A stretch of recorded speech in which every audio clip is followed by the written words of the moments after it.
ಸಂತೋಷವುಳ್ಳವಳಾಗಿದ್ದೇನೆ. ಕಾರಣ ದೇವರು ನಮ್ಮ ಸಭೆಯನ್ನು 3 ವರ್ಷ ಅದ್ಭುತ ರೀತಿಯಾಗಿ ಪರಿಪಾಲಿಸಿದ್ದಾನೆ. ಅದನ್ನು ನೆನೆಸಿ ನಾವು ಕರಗಳನ್ನು ಎತ್ತಿ ದೇವರಿಗೆ ಸ್ತೋತ್ರವನ್ನು ಸಲ್ಲಿಸೋಣ.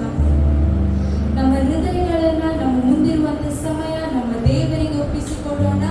ನಮ್ಮ ಬಾಗಿಲನ್ನು ತೆರೆದು ನಾವು ಸ್ತೋತ್ರವನ್ನು ಸಲ್ಲಿಸೋಣ. Thank you Jesus.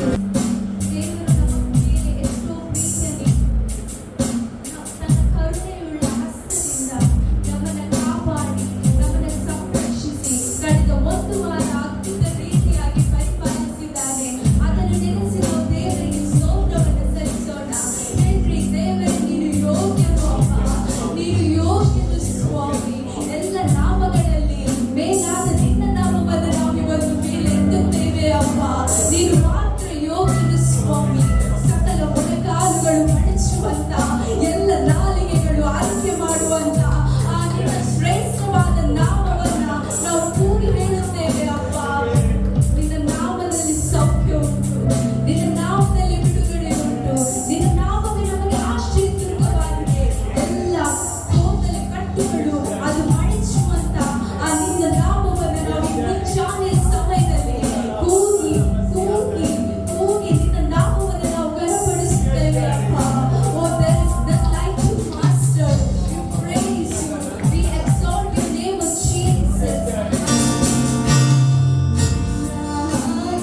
worthy to be praised. Hallelujah. Hallelujah. ಸಂತೋಷವುಳ್ಳವರು hallelujah. Amen.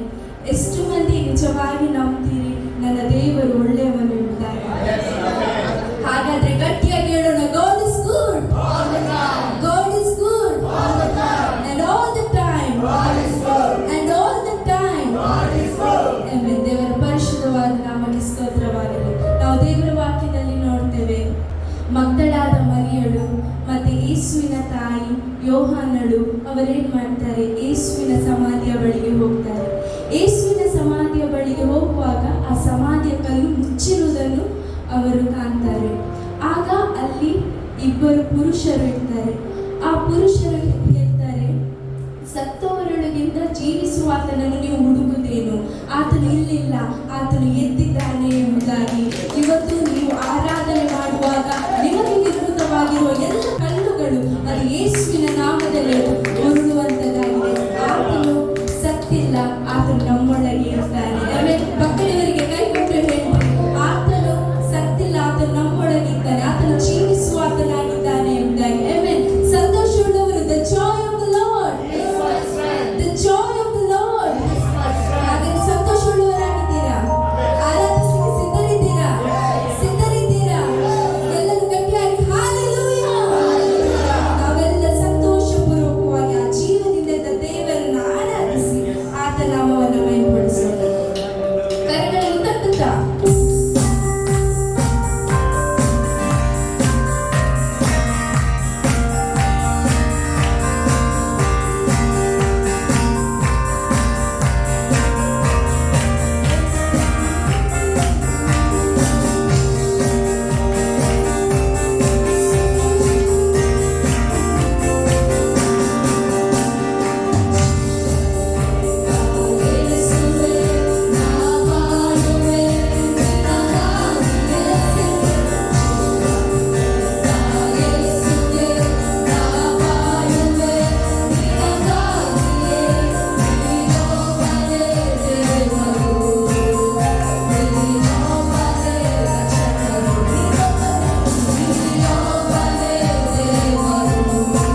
ಸ್ತೋತ್ರವನ್ನು ಸಲ್ಲಿಸುತ್ತೇವೆ ಅಪ್ಪ ತಂದೆ. ಅವತ್ತು ರೋಗಿಯಾಗಿ ಯಾರಾದರೂ ಬಂದಿರುವುದಾದ್ರೆ ಸ್ವಾಮಿ ತಂದೆ ಅವರನ್ನು ಮುಟ್ಟಿ ನೀವು ಸ್ವಸ್ಥತೆಯನ್ನು ಕೊಡಬೇಕಾಗಿ ಪ್ರಾರ್ಥಿಸ್ತೇವೆ ಸ್ವಾಮಿ. ಯಾರಾದರೂ ಚಿಂತೆ ದುಃಖ ವೇದನೆಯಿಂದ ಬರುತ್ತಿರುವುದಾದ್ರೆ ಅವರನ್ನು ನೀನು ಮುಟ್ಟಬೇಕಾಗಿ ಪ್ರಾರ್ಥಿಸ್ತೇವಪ್ಪ ತಂದೆ. ಅವರು ಹಿಂದಿರುಗಿ ಹೋಗುವಾಗ ನಿನ್ನ ಆನಂದ ತೈಲವನ್ನು ಹೊಂದಿಕೊಂಡು ಹಿಂದಿರುಗಿ ಹೋಗುವಂತೆ ನೀವು ಸಹಾಯ ಮಾಡು ಸ್ವಾಮಿ. ಬಂದವರು ಬಂದಾಗೆ ಅಲ್ಲಪ್ಪ, ನಿನ್ನಿಂದ ಒಂದು ಸಮಾಧಾನ, ನಿನ್ನಿಂದ ಒಂದು ನಿರೀಕ್ಷೆಯನ್ನು ಹೊಂದಿಕೊಂಡು ಹಿಂದಿರುಗಲಿಕ್ಕಾಗುವಂತೆ ನೀನು ಸಹಾಯ ಮಾಡುತ್ತಂತೆ. ಎಲ್ಲರನ್ನು ನೀನು ಆಶೀರ್ವದಿಸು ಸ್ವಾಮಿ ತಂದೆ. ಮುಂದಿನ ಎಲ್ಲ ಭಾಗಗಳಲ್ಲಿ ನಿನ್ನ ನಾವು ಒಂದೇ ಮೈಗೊಂದಲಿ ಸ್ವಾಮಿ. ಪ್ರತಿಯೊಂದು ಭಾಗಗಳನ್ನು ನಿನ್ನ ಕರಗಳಿಗೆ ಒಪ್ಪಿಸ್ತೇನೆ ಸ್ವಾಮಿ ತಂದೆ. ವಾಕ್ಯದಲ್ಲಿ ಸೇವಕರ ನಮ್ಮ ಸಂಗಡ ಮಾತನಾಡು. ಎಲ್ಲ ಕಣ, ಎಲ್ಲ ಮಾನ, ಎಲ್ಲ ಮಹಿಮೆ ನಿನಗೊಬ್ಬನಿಗೆ ಸಲ್ಲಿಸುತ್ತಾ ನಜರೇತಿನ ಯೇಸುವಿನ ಹೆಸರಿನಲ್ಲಿ ಬೇಡಿದ್ದೇನೆ ನಿನ್ನ ಪ್ರೀತಿಯುಳ್ಳ ತಂದೆಯೇ.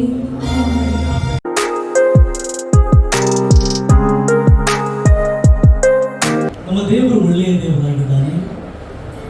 ಆತನು ಯಾವಾಗಲೂ ನಮ್ಮ ಜೀವನದಲ್ಲಿ ಒಳ್ಳೆಯದನ್ನೇ ಮಾಡ್ತಾನೆ. ಒಂದು ವೇಳೆ ಕೆಟ್ಟದಾದರೂ ಕೂಡ ದೇವರದನ್ನು ಒಳ್ಳೆಯದನ್ನಾಗಿ ಮಾರ್ಪಡಿಸ್ತಾರೆ. ಅಂತ ಒಳ್ಳೆಯ ದೇವರನ್ನು ನಾವು ಆರಾಧನೆ ಮಾಡಲಿಕ್ಕೆ ಬಂದಿದ್ದೇವೆ. ಮತ್ತು 3 ವರ್ಷ ಒಂದು ಸೇವೆ ಕರೆಯುವ ಹಾಗೆ ದೇವರು ಮಾಡಿದ್ದಾನೆ. ನಿಮಗೆ ಗೊತ್ತಾ ಸೇವೆಯ ಓನರ್ ಯಾರು ಎಂಬುದಾಗಿ? ಈ ಸಭೆಯ ಓನರ್ ಯಾರು? ಸೊ ಒಂದು ಓನರ್ ಒಂದು ಸಭೆಯ ಆತರ ಸೇವೆ ಪ್ರಾರಂಭ ಮಾಡಿದ್ರೆ ಅದು ಇನ್ಕ್ರೀಸ್ ಆಗ್ತೇ ಬಿಟ್ರೆ ಅದು ಡಿಕ್ರೀಸ್ ಆಗುತ್ತೆ. ಅದನ್ನು ಈ ಸಭೆಯಲ್ಲಿ ನಾವು ಕಂಡಿದ್ದೇವೆ, ಮುಂದೆ ಕೂಡ ಕಾಣಲಿಕ್ಕಿದ್ದೇವೆ. ಯಾಕಂದ್ರೆ ಇದು ನನ್ನ ಟೆಸ್ಟಿಮನಿ ಆಗಿದೆ, ಇದು ನನ್ನ ಒಂದು ಅನುಭವ ಕೂಡ ಆಗಿದೆ. ಯಾವಾಗ ನಮ್ಮ ಸೇವೆ ದೇವರ ಕೈಯಲ್ಲಿ ಕೊಟ್ಟು ಅಥವಾ ನಮ್ಮ ಜೀವನ ದೇವರ ಕೈಯಲ್ಲಿ ಕೊಟ್ಟು ನಾವು ಹೋಗ್ತೇವಲ್ಲ, ನಮ್ಮ ದೇವರು ನಡೆಸ್ತಾರೆ. ನಮಗೆ ಚಿಂತೆ ಮಾಡಲಿಕ್ಕೆ ಅವಕಾಶ ಇಲ್ಲ. ಹಲ್ಲೆಲೂಯಾ. ಇವತ್ತು ಒಂದು ಪೋಸ್ಟರ್ ಕಳಿಸಿದ್ರು ನನಗೆ ಪಾಸ್ಟರ್. ಆ ಪೋಸ್ಟರಲ್ಲಿ ಹೀಗೆ ಬರೆದು, ಇದು ಯೆಹೋವನಿಂದಲೇ ಆಯಿತು, ಇದು ಯೆಹೋವನಿಂದಲೇ ಆಯಿತು, ನಮಗೆ ಆಶ್ಚರ್ಯವಾಗಿ ಕಾಣ್ತದೆ.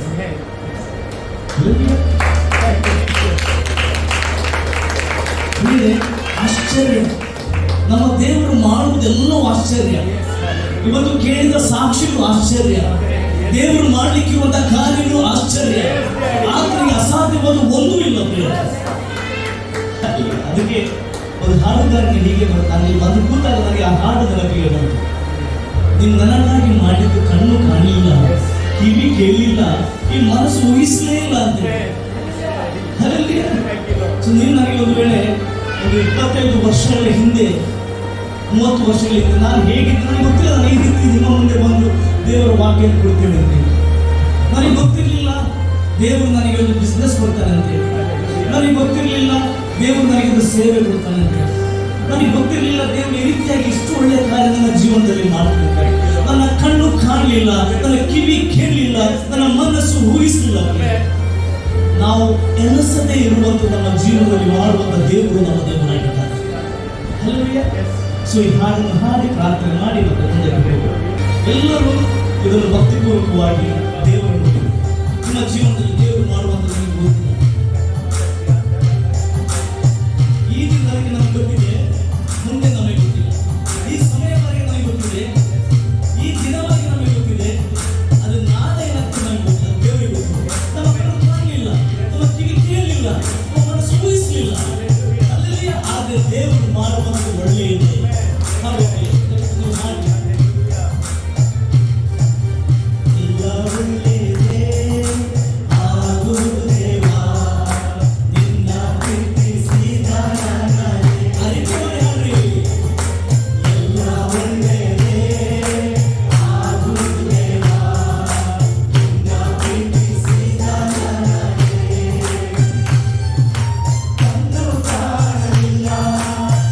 Thank you.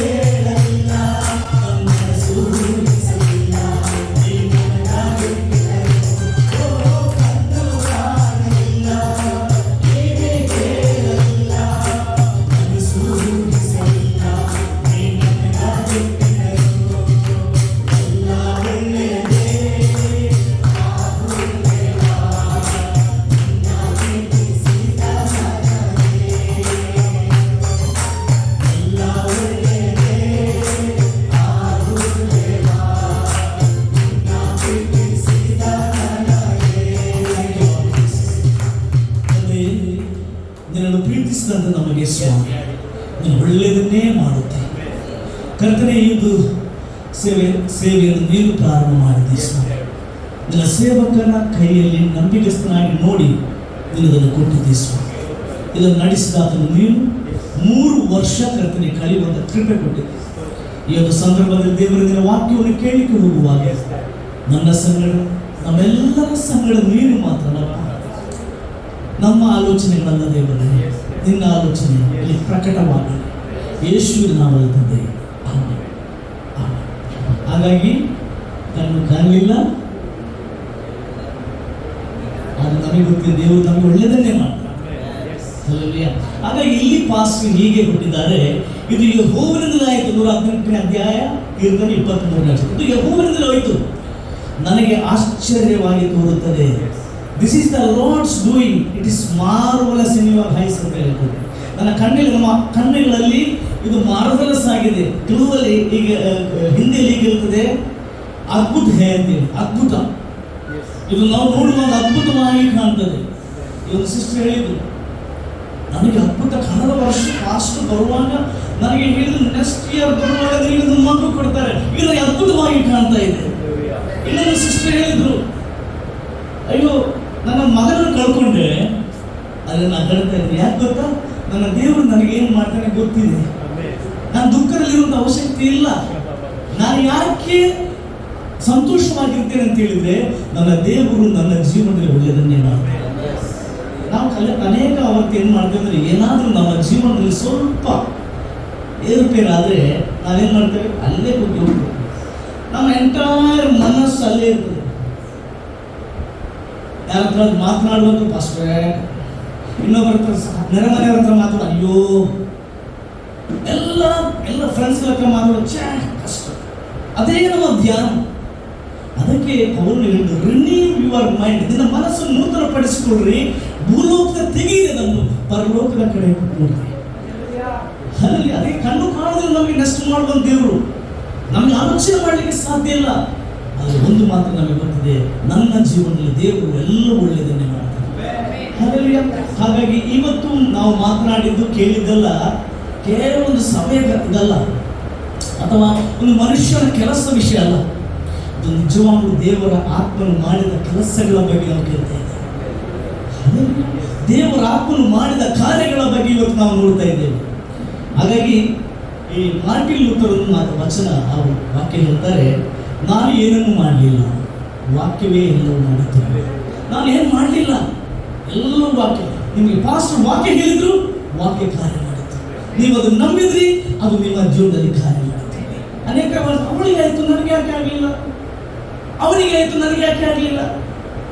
ಮಗನೇ ನಂಬು, ನಮ್ಮ ಕೆಲಸ ಇಷ್ಟೇ, ನಂಬುವಂಥದ್ದು ಮಾತ್ರ. ನೀನು ನಂಬಿದರೆ ದೇವರ ಮಹಿಮೆಯನ್ನು ಕಾಣುತ್ತೇವೆ. ಇವತ್ತು ಕೀರ್ತನೆ ಭಾಗವನ್ನು ಓದಿದ್ದಾರೆ, 149ನೇ ಕೀರ್ತನೆ. ದಯವಿಟ್ಟು 5ನೇ ವಚನ ಒಂಚೂರು ಯಾರು ಓದಿಲ್ಲ.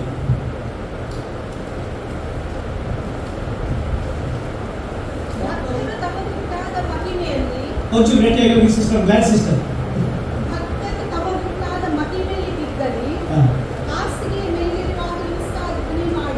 ಮಹಿಮೆಯಲ್ಲಿ, ಯಾರ ಮಹಿಮೆಯಲ್ಲಿ? ನಮಗೆ ಉಂಟಾದ ಮಹಿಮೆಯಲ್ಲಿ ಹಿಗ್ಗಲಿ. ಆದರೆ ಮಹಿಮೆ ಎಲ್ಲಿದೆ ಈಗ? ಇದು ಕೇಳುವಾಗ ನಿಮಗೆ ಸ್ವಲ್ಪ ಇದಾಗ್ಬೋದು, ಇವು ದೇವರ ಮಹಿಮೆ ನಾನು ತಗೊಳ್ಬಾರ್ದು. ಕರೆಕ್ಟ್, ಮಹಿಮೆ ಎಲ್ಲಿದೆ? ಒಂದು ಕಾಲ ಇತ್ತು, ಮಹಿಮೆಯನ್ನು ಯಾರಿಗೂ ಟಚ್ ಮಾಡಲಿಕ್ಕೆ ದೇವರು ಬಿಡ್ತಾರೆ. ಕೀರ್ತನೆಗಾರನ ಒಂದು ವಿಶೇಷ ಏನು ಗೊತ್ತಾ? ನ್ಯಾಯ ಪ್ರಮಾಣದ ಕಾಲದಲ್ಲಿ ಕೃಪೆಯನ್ನು ಸಾರಿದವನೇ ದಾವೀದನು. ಅವರ ಕೃಪೆ ಕಾಲ ಅಲ್ಲ, ಅದನ್ನು ಆತನ ಇಡೀ ಕೀರ್ತನೆಗಳಲ್ಲಿ ಆತನ ಕೃಪೆಯನ್ನು ಸಾರಿದ. ನ್ಯಾಯ ಪ್ರಮಾಣದ ಕಾಲ, ಇದು ಮಾಡಿದ್ರೆ ನಿನಗೆ ಇದಾಗ್ತದೆ, ಅದು ಮಾಡಿದ್ರೆ ನಿನಗೆ ಇದಾಗ್ತದೆ, ಅಂತಹ ಕಾಲದಲ್ಲಿ ಕೃಪೆಯನ್ನು ಸಾರಿದವನು ದಾವೀದನು. ಹಾಗಾಗಿ ಆತನ ಇಡೀ ಜೀವನ ಕಷ್ಟ ಬಂತು, ಸಮಸ್ಯೆ ಬಂತು, ಕಣ್ಣೀರು ಬಂತು, ಆತನ ಎಲ್ಲರಿಂದ ಕೂಡ ಆತನು ಪಾರಾಗತ್ತೆ. ಸೊ ನಾನು ಮುಂದಕ್ಕೆ ಆ ಮಹಿಮೆ ಬಗ್ಗೆ ಮುಂದಕ್ಕೆ ಹೇಳ್ತೇನೆ. ಇವತ್ತು ದೇವರ ವಾಕ್ಯವನ್ನು ನಾವು ನೋಡುವಾಗ ನಾವಿವತ್ತು ಆಲಯಕ್ಕೆ ಬಂದಿದ್ದೇವೆ. ಯಾಕೆ ಬಂದಿದ್ದೇವೆ ಪ್ರಶ್ನೆ. ನಾನು ಪ್ರೀಚಿಂಗ್ ಮಾಡೋದಿಲ್ಲ, ನಾವಿವತ್ತು ಮಾತಾಡೋಣ. ಯಾಕೆ ನಾವು ಇವತ್ತು ಸಭೆಗೆ ಬಂದಿದ್ದೇವೆ. ಜಸ್ಟ್ ನಾನು ಕಲಿಬೇಕು ನಿಮ್ಮಿಂದ, ನಾವು ಕಲಿಯೋದು.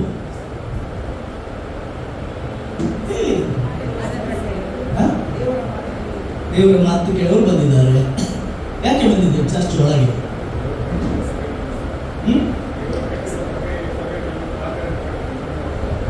ಆ 3ನೇ ವರ್ಷನ ಸೆಲೆಬ್ರೇಷನ್ ಮಾಡಲಿಕ್ಕೆ ನಾವು ಬಂದಿದ್ದೇವೆ. ಇನ್ನು ಕೆಲವರು ಯಾಕೆ ಬಂದಿದ್ದಾರೆ? ನಾರ್ಮಲ್ ಸಭೆಗೆ ಯಾಕೆ ಬರ್ತಾರೆ? ಹೇಗೆ ಬರ್ತಾರೆ? ದೇವರನ್ನು ಆರಾಧಿಸು ಸೂಸು. ಉಳಿದವರು ಯಾಕೆ ಬಂದದ್ದು? ನೀವು ನನಗೆ ಹೇಳಿಕೊಡ್ಬೇಕು. ದೇವರ ಆಶೀರ್ವಾದವನ್ನು ಹೊಂದಲು ಥ್ಯಾಂಕ್ಸ್ ಹೇಳಿ. Thank you lord.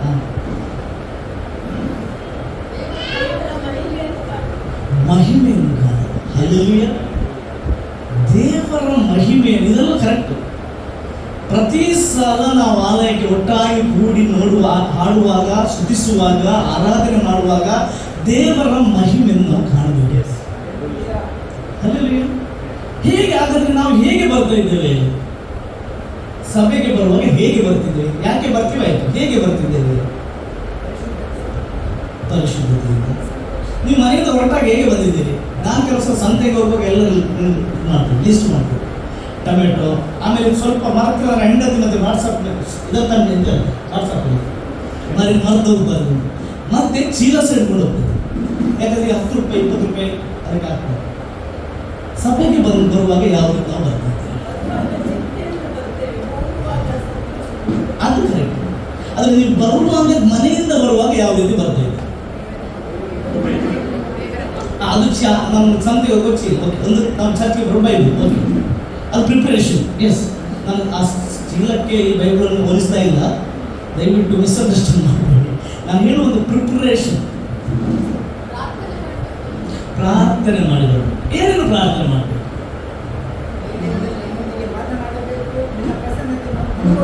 ಆಮೇಲೆ ಹೆಚ್ಚಾಗಿದೆ. ಯಾಕೆಂದ್ರೆ ನಾನು ಯಾಕೆ ಕೇಳಿದೆ ಅಂದರೆ, ನಾನು ಕೊಟ್ರಾಶಿ ಹೋಗ್ತಿದ್ದೆ ಚರ್ಚಿಗೆ. 9 ಗಂಟೆಗೆ ಚರ್ಚ್, ಇವರೆಲ್ಲ ಹೋಗ್ತಿದ್ದೆ. 8:45 ಓಡುದು, ಕಪ್ಪ ಬೈಬಲ್ ಇಟ್ಕೊಂಡ್ರೆ ಸೀದಾ ಓಡುದು. ನಮ್ಮ ಸಭೆಯಲ್ಲಿ ಹೆಚ್ಚಾಗಿ ನಾನು ಹೇಳ್ತೇನೆ, ಹೀಗೆ ಕೂತ್ಕೊಳ್ತೇನೆ. ಫಸ್ಟ್ ಬಂದು ಎಲ್ಲರಿಗೆ ಕೂತ್ಕೊಂಡು ನೋಡಿ ನಾನು ಸಹ ಎದುರುಕೊಳ್ಳು. ಯಾಕೆ ನನಗೆ ಹೋಗುವ ಎಲ್ಲ ಸಭೆಗಳಿಂದ ಹೇಳ್ತೇನೆ, ನಾವು ಆರಾಧನೆ ಮಾಡಲಿಕ್ಕೆ ಹೋಗುವಂಥದ್ದು ಜೀವ ಸ್ವರೂಪದ ದೇವರು. ನಾವು ಬೇರೆ ಕಡೆಗೆ ಹೋಗುವ ಹಾಗೆ ಚರ್ಚೆಗೆ ಬರಲಿಕ್ಕಾಗಲ್ಲ. ಅವ್ರು ಹೇಳಿದ್ರೆ ದೇವರ ಮಹಿಮೆಯನ್ನು ನೋಡಲಿಕ್ಕೆ ಹೋಗ್ತಿದ್ದೆ. Preparation is very important.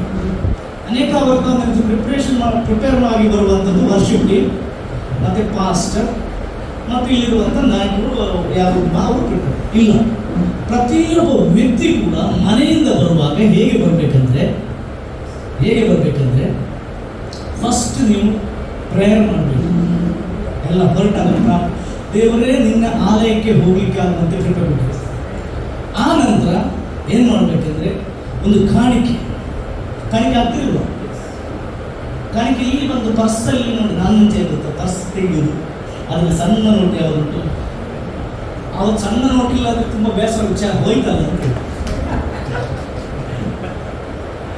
ಅದು ಕಾಣಿಕೆ ನಾವು ದೇವರಿಗೆ ಹಣ ಬೇಡ, ಅದು ನಿಮ್ಮ ಪ್ರೀತಿಪೂರ್ವಕವಾದ ಕೊಡುವಿಕೆ ಬೇಕು. ಪ್ರೀತಿಪೂರ್ವಕ ಅದು ನೀವು ಮನೆಯಲ್ಲಿ ಏನು ಮಾಡಬೇಕು? ಉತ್ತಮವಾದ ತೆಗೆದುಕೊಳ್ಬೇಕು. ಮತ್ತು ಅಲ್ಲೇ ಪ್ರಾರ್ಥನೆ, ದೇವರೇ ನೀವು ಕೊಟ್ಟದರಲ್ಲಿ ನಾನು ತೆಗೆದುಕೊಳ್ಳುತ್ತೇನೆ, ಈ ಕಾರಣಕ್ಕೆ ನೀನು ಆಶೀರ್ವಾದ ಮಾಡಬೇಕಪ್ಪ. ದೇವರೇ ಇನ್ನೂ ಹೆಚ್ಚಾಗಿ ಕೊಡಲಿಕ್ಕೆ ಸಹಾಯ ಮಾಡು. ನಿನ್ನ ಸೇವೆಗೆ, ನಿನ್ನ ಆಲಯಕ್ಕೆ ತೆಗೆದುಕೊಂಡು ಹೋಗಲಿಕ್ಕೆ ನನಗೆ ಮನಸ್ಸಿದೆ, ನನಗೆ ಇನ್ನೂ ಕೊಡಲಿಕ್ಕೆ ಹೆಚ್ಚು ಕೊಡಲಿಕ್ಕೆ ಸಹಾಯ ಮಾಡುತ್ತೇವೆ. ಉತ್ತಮವಾದ ತೆಗೆದುಕೊಂಡು ನೀವು ಬಂದು ಆಲಯಕ್ಕೆ ಕೊಡಿ. ತದನಂತರ ದೇವರೇ ಇವತ್ತಿನ ಆರಾಧನೆ ಮಾಡ್ತೇವೆ ಸ್ವಾಮಿ, ಈ ಆರಾಧನೆ ತಂಡವನ್ನು ಆಶೀರ್ವದಿಸು. ನಿನ್ನ ಮಹಿಮೆಯನ್ನು ನಾವು ಕಾಣಬೇಕು ಸ್ವಾಮಿ. ಅದನಂತರ ದೇವರಿಗೆ ನನ್ನ ಸಂಗಡ ಮಾತನಾಡು. ಕೆಲಸ ನನ್ನಂಥ ಕತ್ತೆಗಳು ಬಂದರೂ ಕೂಡ ಅವರು ನಿಮ್ಮ ಸಂಗಡ ಮಾತಾಡ್ತಿದ್ದೇವೆ. ಯಾಕೆ ದೇವರ ಕತ್ತೆಗಳ ಹತ್ರ ಸಹ ಮಾತಾಡ್ತಾರೆ. ಆದರೆ ನಾನು ಪ್ರಾರ್ಥನೆ ಮಾಡಿದ ಯಾಕೆ? ದೇವರಿಗೆ ನನ್ನ ಸಂಗಡ ಮಾತಾಡು. ಈ ಪ್ರಿಪ್ರೇಷನ್ನಲ್ಲಿ ಎಷ್ಟು ಜನ ಇಲ್ಲಿ ಬಂದಿರಬೇಕು? ಇಷ್ಟು ಪ್ರಾರಂಭ ತೊಂದರೆ ಇಲ್ಲ, ನನ್ನ ಕೈಗಳನ್ನು ನೋಡ್ಲಿಕ್ಕೆ ಇಷ್ಟ ಇಲ್ಲ, ನೋ ಪ್ರಾಬ್ಲಮ್. ಆದರೆ ನೆಕ್ಸ್ಟ್ 3ನೇ ವರ್ಷದ 1ನೇ ವಾರದಿಂದ ಆಲಯಕ್ಕೆ ಬರುವಾಗ ಈ ರೀತಿ ಹಲ್ಲೆಲೂಯಾ. ಆಗ ದೇವರು ನಮ್ಮಲ್ಲಿ ಸಂತೋಷ ಪಡ್ತಾರೆ. ಯಾಕಂದ್ರೆ ನಾವು ಇವತ್ತು ದೇವರ ಮಹಿಮೆಯನ್ನು ಪ್ರಖ್ಯಾತಿಪಡಿಸಬೇಕೆಂದರೆ ದೇವರು ನಮ್ಮನ್ನು ಆರಿಸಿಕೊಳ್ಳಬೇಕು. ಗ್ಲೋರಿ, ಆ ಮಹಿಮೆ, ಈ ಮಹಿಮೆಯನ್ನು ಈ ಆಲಯದಲ್ಲಿ ನಾವು ಕಾಣಬೇಕು. ಕಾಣ್ತಾ ಇದ್ದೇವೆ, ಇಷ್ಟು ಸಾಕಾಗುವುದಿಲ್ಲ, ಇನ್ನೂ ಹೆಚ್ಚಾಗಿ. ಹಾಗಾಗಿ ಈ ಆಲಯದಲ್ಲಿ ನಾವು ಬರುವಾಗ ಒಳ್ಳೆಯದ ನಡ್ಕೊಂಡು ಬರಬೇಕಂತ. ನೀವೆರಡು ಒಂದು ಪೂರ್ವಕಾಲ ವೃತ್ತಾಂತದಲ್ಲಿ ನೋಡುವಾಗ ಅಲ್ಲಿ ದಾವೀದನು ಬರೀತಾನೆ 29ನೇ ಅಧ್ಯಾಯದಲ್ಲಿ. ನಾನು ಎಲ್ಲ ವಾಕ್ಯ ಓದುವುದಿಲ್ಲ, ಕೆಲವೊಂದು ವಾಕ್ಯಗಳು ಮಾತ್ರ ಓದ್ತೇನೆ. 8ನೇ ವಚನ 29:8ರಲ್ಲಿ ಹೀಗೆ ಹೇಳ್ತದೆ, ಒಂದು ಪೂರ್ವಕಾಲ ವೃತ್ತಾಂತ. ರತ್ನಗಳಿದ್ದವರು ಅವುಗಳನ್ನು ಯೆಹೋವನ ಆಲಯದ ಭಂಡಾರಕ್ಕೋಸ್ಕರ ಯೆಶುವನಾದ ಯೆಹೂದನ ವಶಕ್ಕೆ ಕೊಟ್ಟನು. ಇನ್ನೊಂದು ಟ್ರಾನ್ಸ್ಲೇಷನ್ ಹೇಳ್ತೇನೆ, ಯಾರ ಬಳೆಯಲ್ಲಿ ಬೆಲೆ ಬಾಳುವ ರತ್ನಗಳಿದ್ದವು ಅದನ್ನು ಆಲಯಕ್ಕೆ ತಂದು ಹಾಕಿದರು. ಮತ್ತೆ 9ನೇ ವಚನ, ಅವರು ಪೂರ್ಣ ಮನಸ್ಸಿನಿಂದಲೂ ಸ್ವ ಇಚ್ಛೆಯಿಂದಲೂ. ಅನೇಕ ವ್ಯಕ್ತಿ ಕೆಲವು ಸಲ ಇತ್ತೀಚಿನ ನಮಗೆ ಕೆಲವು ಸಲ ಸಭೆಗಳಲ್ಲಿ ಏನಾದರೂ ಆದರೆ ನನ್ನ ಹತ್ರ ಬರ್ತಾರೆ ಕೆಲವರು. ಇತ್ತೀಚೆಗೆ ಒಂದು ಸಭೆಯಲ್ಲಿ ಏನಾಯ್ತು ಅಂದರೆ, ಯಾರೋ ಒಂದು ಗೋಲ್ಡನ್ನು ಹಾಕಿಬಿಟ್ಟು ಒಂದು ಪ್ರೀಚಿಂಗನ್ನು ಕೇಳಿ ಮನೆಗೆ ಹೋದಾಗ ಅವರಿಗೆ ಅಯ್ಯೋ ನಾನು ಗೋಲ್ಡ್ ಹಾಕಿದ್ದಲ್ಲ ಅಂತ ಹೇಳಿ ಅವ್ರ ತಲೆಯಲ್ಲಿ ನಾನು ಗೋಲ್ಡ್ ಹಾಕಿದ್ದೆ. ಈಗ ಏನು ಮಾಡಿದ್ದಾರೆ, ಫೋನ್ ಮಾಡ್ತಾರೆ, ನನಗೆ ಗೋಲ್ಡ್ ವಾಪಸ್ ಕೊಡಿ ಅಂತ ಹೇಳಿ. ನಡೆದದ್ದು ಇದು ಉಡುಪಿಯಲ್ಲಿ ನಡೆದದ್ದು. ಆ ನಂತರ ಅವರು ಆ್ಯಕ್ಚುಲಿ ಬೇರೆ ಸಭೆಗೆ ಸಂಬಂಧಪಟ್ಟವರು. ಅಲ್ಲಿಂದ ಒಬ್ಬರು ಚರ್ಚ್ ಫಾದರ್ ನನಗೆ ಫೋನ್ ಮಾಡಿದರು, ಈ ರೀತಿಯಾಗಿದೆ, ನಾವು ಕಂಪ್ಲೇಂಟ್ ಕೊಡಿ. ನಾನು ಹೇಳಿದೆ ಆಫ್ರಿಂಗ್ ಹಾಕಿದ ಮೇಲೆ ಹೋಯ್ತದ್ದು, ಆಫ್ರಿಂಗ್ ಅದು ಇಲ್ಲ ಅವಳಿಗೆ ಮನಸ್ಸು. ಮತ್ತೆ ಲಾಸ್ಟಿಗೆ ಅವ್ರು ಕಳಿಸಿದೆ, ಆ ಪಾಸ್ಟರ್ ಹೇಳಿದೆ ನಾವು ಇದನ್ನು ವಾಪಸ್ ಕೊಡು, ತೊಂದರೆ ಇಲ್ಲ. ಯಾಕಂದರೆ ನಾವು ಕೆಲವು ಸಲ ಸ್ವ ಇಚ್ಛೆಯಿಂದ ಕೊಡುವುದಿಲ್ಲ. ಕೆಲವು ಸಲ ನಾವೇನು ಮಾಡ್ತೇವೆ ಅಂದರೆ, ಅನೇಕ ಅವತ್ತು ನಾವು ಕೊಡುವಂಥದ್ದು ಕೆಲವು ಸಲ ಆ ಮೆಸೇಜ್ ಕೇಳಿ ಅಲ್ಲೇ ಸ್ವಲ್ಪ ಇದಾಗಿ ಕೊಡುತ್ತೇವೆ, ಅಥವಾ ಯಾರಿಗೂ ಕೆಲವು ಸಲ ನಾವು ಕೊಟ್ಟದನ್ನು ನಾವು ಮನಸ್ಸಿನಲ್ಲಿ ಇಟ್ಟುಕೊಳ್ಳುತ್ತೇವೆ. ದುರ್ಮಾರ್ಗ. ನೀವು ಕೊಟ್ಟದ್ದು ಕೊಟ್ರ, ಕಾಣಿಕೆ ಚೀಲ ಬಿಟ್ರ, ಮತ್ತೆ ಯಾವತ್ತೂ ಕೂಡ ನೆನಪಿಗೆ ಬರಬಾರ್ದು. ನಿಮಗೆ ದೇವರಿಗೆ ಕೊಟ್ಟದ್ದು ಕೆಲವು ನಾವು ಮುಂಚೆ ಏನು ಮಾಡ್ತೇವೆ ಅಂದರೆ, ನಮ್ಮ ಬೆಂಚ್ ಎಲ್ಲ ಬರೆಸ್ತಿದ್ದೇವೆ. Benches donated by Prashant and family ಬರೆಸ್ತೀವಿ. ನೀವು ನೋಡಿದ್ರೆ ನಮ್ಮದು ಓಲ್ಡ್ ಚರ್ಚ್ಗಳೆಲ್ಲ ಫ್ಯಾಮಿಲಿ ಇತ್ತು. ಬಟ್ ನಾವು ಮುಂಚೆ ನಾವು ಸಹ ಮಾಡ್ತಿದ್ದೆವು, ಸೇಮ್ ಅದನ್ನು ಮಾಡ್ತಿದ್ದೆವು. ಯಾಕೆ ನಮಗೆ ಗೊತ್ತಿಲ್ಲ, ದೇವರು ನಮಗೀಗ ನೀವು ಕೊಟ್ಟದ್ದು ಈ ಕೈ ಗೊತ್ತಾಗಬಾರ್ದು, ನೀವು ಸೇವೆಗೆ ಕೊಡ್ರಿ. ಅದಕ್ಕೆ ಇಲ್ಲಿ ಹೇಳಿದ್ರೆ ಸ್ವ ಇಚ್ಛೆಯಿಂದ ಅವ್ರು ಹೇಳ್ತಾರೆ, ಅವರು ಪೂರ್ಣ ಮನಸ್ಸಿನಿಂದ ಸ್ವ ಇಚ್ಛೆಯಿಂದ ಯೆಹೋವನಿಗೆ ಕಾಣಿ ಕೊಟ್ಟದಕ್ಕಾಗಿ ಜನರನ್ನು ಸಂತೋಷಪಟ್ಟರು. ಅರಸನ ದಾವೀದನು ಬಹಳ ಸಂತೋಷಪಟ್ಟರು. ಆ ನಂತರ ದಾವೀದನು ನೆರೆದ ಸಭೆಯ ಮುಂದೆ ಯೆಹೋವನನ್ನು ಸ್ತುತಿಸಿ ಹೇಳಿದಂದ್ರೆ, ನಮ್ಮ ಪಿತೃವಾಗಿರುವ ಇಸ್ರಾಯೇಲ್ ದೇವರೇ ಯೆಹೋವನೇ, ಯುಗಯುಗಾಂತರ ನಿನಗೆ ಕೊಂಡಾಟವಾಗಿ. ಯೆಹೋವ ಮಹಿಮ, ಪ್ರತಾಪ, ವೈಭವ, ಪರಾಕ್ರಮ ಭಾವಗಳು ನಿನ್ನವು. ಯಾವುದು? ಮಹಿಮ, ಪ್ರತಾಪ, ವೈಭವ, ಪರಾಕ್ರಮ ಭಾವಗಳು ನಿನ್ನವು. ಭೂಮಿ ಆಕಾಶಗಳೆಲ್ಲವೂ ನಿನ್ನದೇ. ಯೆಹೋವನೇ, ರಾಜ್ಯವು ನಿನ್ನದು. ಈಗ ದಾವೀದನು ಹೇಳುವಂಥದ್ದು ರಾಜ್ಯವು ನಿನ್ನದು. ಕಣ್ಣಲ್ಲಿ ನೋಡುವಾಗ ಯಾರದು ರಾಜ್ಯ? ದಾವೀದನದು. ಆ ರಾಜ್ಯದ ಕಿಂಗ್ ಯಾರು? ದಾವೀದ. ಆದರೂ ಕೂಡ ಅವ್ರು ಹೇಳ್ತಾರೆ, ದೇವರಲ್ಲಿ ನಿನ್ನದು, ನಂದಲ್ಲ. ಬಿಗ್ ಜೆ ಟಿವಿಯಲ್ಲಿ ಒಂದು ಸಾರಿ ತುಂಬ ಹೊರಗೆ ಆಯ್ತು. ಟೆನ್ಷನ್ ಮಾಡಿ ಕೂತ್ಕೊಳ್ಳುವಾಗ ಒಳಗಿಂದ ಒಂದು ಸ್ವರ ಬಂತು, ಯಾಕೆ ಚಿಂತೆ ಮಾಡ್ತೀನಿ? ನಾನು ಬಾಯಿ ಬಿಟ್ಟು ಹೇಳ್ತೇನೆ, ದೇವರೇ ಇದೆಲ್ಲ ಕೊಡಬೇಕಲ್ಲ. ನಾನು ದೇವ್ರಿಗೆ ಇದೆಲ್ಲ ಗೊತ್ತಿಲ್ಲ ಅಂತ ದೇವ್ರಿಗೆ ಹೇಳ್ತೀನಿ, ಇದೆಲ್ಲ ಕೊಡಬೇಕಲ್ಲ, ಸ್ಯಾಲರಿ ಕಟ್ಟಬೇಕು, ಅವ್ರಿಗೆ ಕಟ್ಟಬೇಕು. ಆಗ ಇನ್ನೊಂದು ಸ್ವರ ಅಂತ ಆಡಿಯೋಗಳಲ್ಲ, ಒಳಗಿಂದ ಸೇವೆ ಯಾರು? ಇದು ಕೇವಲ 2 ವರ್ಷದ ಹಿಂದೆ ಆದಂಥ ಸಮಯ. ಸೇವೆ ಯಾರು? ಆಗ ನನ್ನ ಕಣ್ಣು ಓಪನ್ ಆಯಿತು. ಏನಾಯಿತು? ಸೇವೆ ನನ್ನದಲ್ಲ, ಸೇವೆ ದೇವರು, ಓನರ್ ಅವರು. ಆವತ್ತಿಂದ ವಿಜಯ್ ಟಿವಿಯ ಮ್ಯಾನೇಜರ್ ಸ್ಥಾನ ತಗೊಂಡಿದ್ದೇನೆ. ಯಾವುದು ಮ್ಯಾನೇಜರ್? ಮ್ಯಾನೇಜರ್ಗೆ ಏನು ಕೆಲಸ? ಓನರ್ ಏನು ಕೊಡ್ತಾರೆ ಅದನ್ನು ಮ್ಯಾನೇಜ್ ಮಾಡುವಂಥ ಕೆಲಸ. ಯಾವಾಗ ನಾವು ಓನರ್ಶಿಪ್ ತಗೊಂಡಿದ್ದೇನಲ್ಲ, ಫುಲ್ ಟೆನ್ಷನ್. ಸೊ ಟೆನ್ಷನ್ ಮಾಡಬಾರ್ದು. ಅದಕ್ಕೆ ಇಲ್ಲಿ ಹಾಗೆ ಹೇಳ್ತಾನೆ ದೇವರೇ, ಇಲ್ಲಿ ಹೇಳ್ತಾರೆ ನಿನ್ನ ರಾಜ್ಯ ನಿನ್ನದು, ಈ ಸಭೆ ದೇವರದ್ದು. ಹಲ್ಲೆಲೂಯಾ. ಈ ಸಭೆಗೋಸ್ಕರ ಯಾರೆಲ್ಲ ಯಥಾರ್ಥವಾಗಿ ಕೆಲಸ ಮಾಡ್ತೀರೋ, ಯಥಾರ್ಥವಾಗಿ ಇಲ್ಲಿ ಸೇವೆ ಮಾಡ್ತೀರೋ, ಅವರ ಜೀವನದಲ್ಲಿ ದೇವರಿದ್ರೆ ಓನರ್ ಆಗಿರುವ ದೇವರು ನಿಮಗೆ ಪ್ರತಿಫಲವನ್ನು ಕೊಡುವನಾಗಿದ್ದಾನೆ. ಆದರೂ ಒಳ್ಳೆಯ ದೇವರಾಗಿದ್ದಾನೆ. ನಾನು ಮಾಡಬೇಕಾದ್ರೆ ನಾನು ಮಾಡಬೇಕು. ಅದಕ್ಕೆ ಹೇಳ್ತಾರೆ ರಾಜ್ಯ ನಿನ್ನದು. ಹಲ್ಲೆಲೂಯಾ. ಆದರೆ ನಮ್ಮ ದೇವರೇ, ನಾವು ನಿನಗೆ ಕೃತಜ್ಞತಾಸ್ತುತಿ ಮಾಡುತ್ತಾ ನಿನ್ನ ಪ್ರಭಾವವುಳ್ಳ ನಾಮವನ್ನು ಕೀರ್ತಿಸ್ತೇವೆ. ನಾವು ಈ ಪ್ರಕಾರ ಸ್ವ ಇಚ್ಛೆಯಿಂದ ಕಾಣಿಕೆಗಳನ್ನು ಸಮರ್ಪಿಸಲು ಶಕ್ತಿ ಹೊಂದುವುದಕ್ಕೆ ನಾನಾಗಲಿ ನನ್ನ ಪ್ರಜೆಗಳಾಗಲಿ ಎಷ್ಟರವರು, ನಾವು ಕೊಡುವುದಕ್ಕೆ ಎಷ್ಟರವರು. ನೀವು ಪುನಃ ನನ್ನ ಹಿಂದೆ ತುಂಬ ಹಿಂದೆ ಹೋದರೆ ನಾವು ಕೂಡ ತುಂಬ ಬಡತನದಿಂದ ಈ ದಿನ ಒಂದು ವೇಳೆ ಈ ಲೆವೆಲಲ್ಲಿ ದೇವರು ನಡೆಸುವುದಾದರೆ ಅದು ದೇವರ ಕಾರ್ಯ. ಇವತ್ತು ಇಲ್ಲಿ ಕೂತ್ಕೊಂಡಿದ್ದೀವಿ ತುಂಬ ಜನ. ನಿಮ್ಮ ಹಿಂದಿನ ಪರಿಸ್ಥಿತಿ ಕೆಲಸ ಏನೋ ಆಗಿರ್ಬೋದು, ಆದರೆ ಇವತ್ತು ದೇವರು ಉನ್ನತ ಸ್ಥಿತಿಗೆ ತಂದಿದ್ದಾರೆ. ಇನ್ನೂ ತರ್ತಾನೆ. ಆದರೆ ನಾವೇನು ಮಾಡಬೇಕಂದ್ರೆ ನಮ್ಮನ್ನು ದೇವರಿಗೆ ಬಿಟ್ಟುಕೊಡ್ಬೇಕು. ನಮ್ಮ ಓನರ್, ನಮ್ಮನ್ನು ಕರೆದಾತನು ದೇವರು, ಆತ ನನ್ನ ಜೀವನದಲ್ಲಿ ಕಾರ್ಯ ಮಾಡುತ್ತಾನೆ ಎನ್ನುವಂತ ಒಂದು ಭರವಸೆ ನಾವು ಮುಂದೆ ಹೋಗ್ಬೇಕು. ಅದನ್ನೇ ದಾವೀದನು ಹೇಳ್ತಾನೆ, ದೇವರೇ ನಿನ್ನ ರಾಜ್ಯ ಸ್ವಾಮಿ. ದಾವೀದನು ಪ್ರತಿ ಕ್ಷಣ ದೇವರ ಹತ್ರ ಕೇಳ್ತಾನೆ, ದೇವರು ನಾನು ಏನ್ ಮಾಡಬೇಕು, ಎಲ್ಲಿಗೆ ಹೋಗ್ಬೇಕು, ಏನು ಮಾತಾಡಬೇಕು. ಹಲ್ಲೆಲೂಯಾ. ಸಂತೋಷವಾಗಿದ್ದೀರಾ? ಆತ ಹೇಳ್ತಾನೆ, ನಾನು ಎಷ್ಟು ಸಮಸ್ತವು ನಿನ್ನಿಂದಲೇ, ನೀನೇ ಕೊಟ್ಟದನ್ನು ನಿನಗೆ ಕೊಟ್ಟೆ. ನೀನೇ ಕೊಟ್ಟದನ್ನು ನಾವು ಬರುವಾಗ ಏನು ತರಲಿಲ್ಲ, ಈ ಲೋಕದಿಂದ ಬಿಟ್ಟು ಹೋಗುವಾಗ ಈ ಲೋಕದ ಏನೂ ತೆಗೆದುಕೊಂಡು ಹೋಗುವುದಿಲ್ಲ. ಆದರೆ ದೇವರು ಕೊಟ್ಟದನ್ನು ನಾವು ದೇವರಿಗೆ ಕೊಡುವಾಗ ಆತನು ಅದನ್ನು ಆಶೀರ್ವದಿಸಿ 100ರಷ್ಟು ಹಿಂದಿರುಗಿಸಿಕೊಡ್ತಾನೆ. ಅಂತ ಒಳ್ಳೆಯ ದೇವರು ನಮ್ಮ ದೇವರು. ಹಾಗಾಗಿ ತನ್ನನ್ನು ತಗ್ಗಿಸಿಕೊಂಡು ಯಥಾರ್ಥ ಹೃದಯದಿಂದ ದಾವೀದನು ಈ ಪ್ರಾರ್ಥನೆಯನ್ನು ಮಾಡಿ ತಗ್ಗಿಸಿಕೊಂಡು, ಯಾವಾಗಲೂ ಕೂಡ ನಮ್ಮ ಜೀವನದಲ್ಲಿ ಪ್ರೈಡ್ ಎನ್ನುವಂಥ ವಿಚಾರ ಇರಬಾರ್ದು.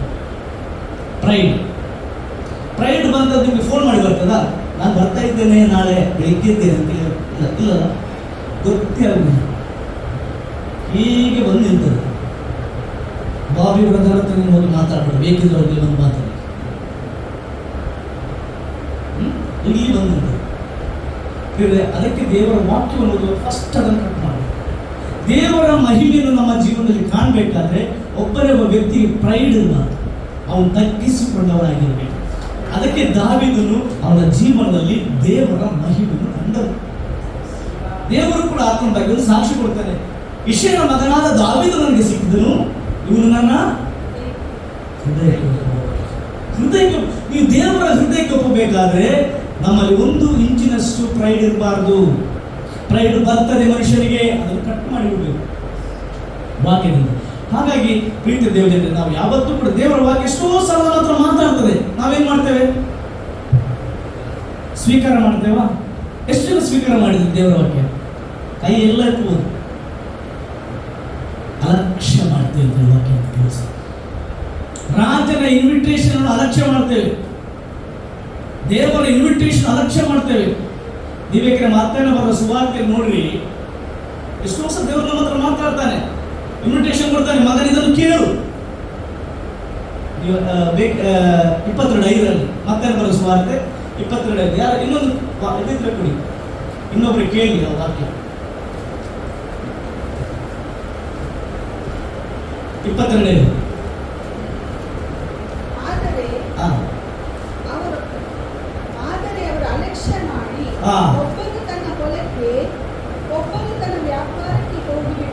ಸಾಕು.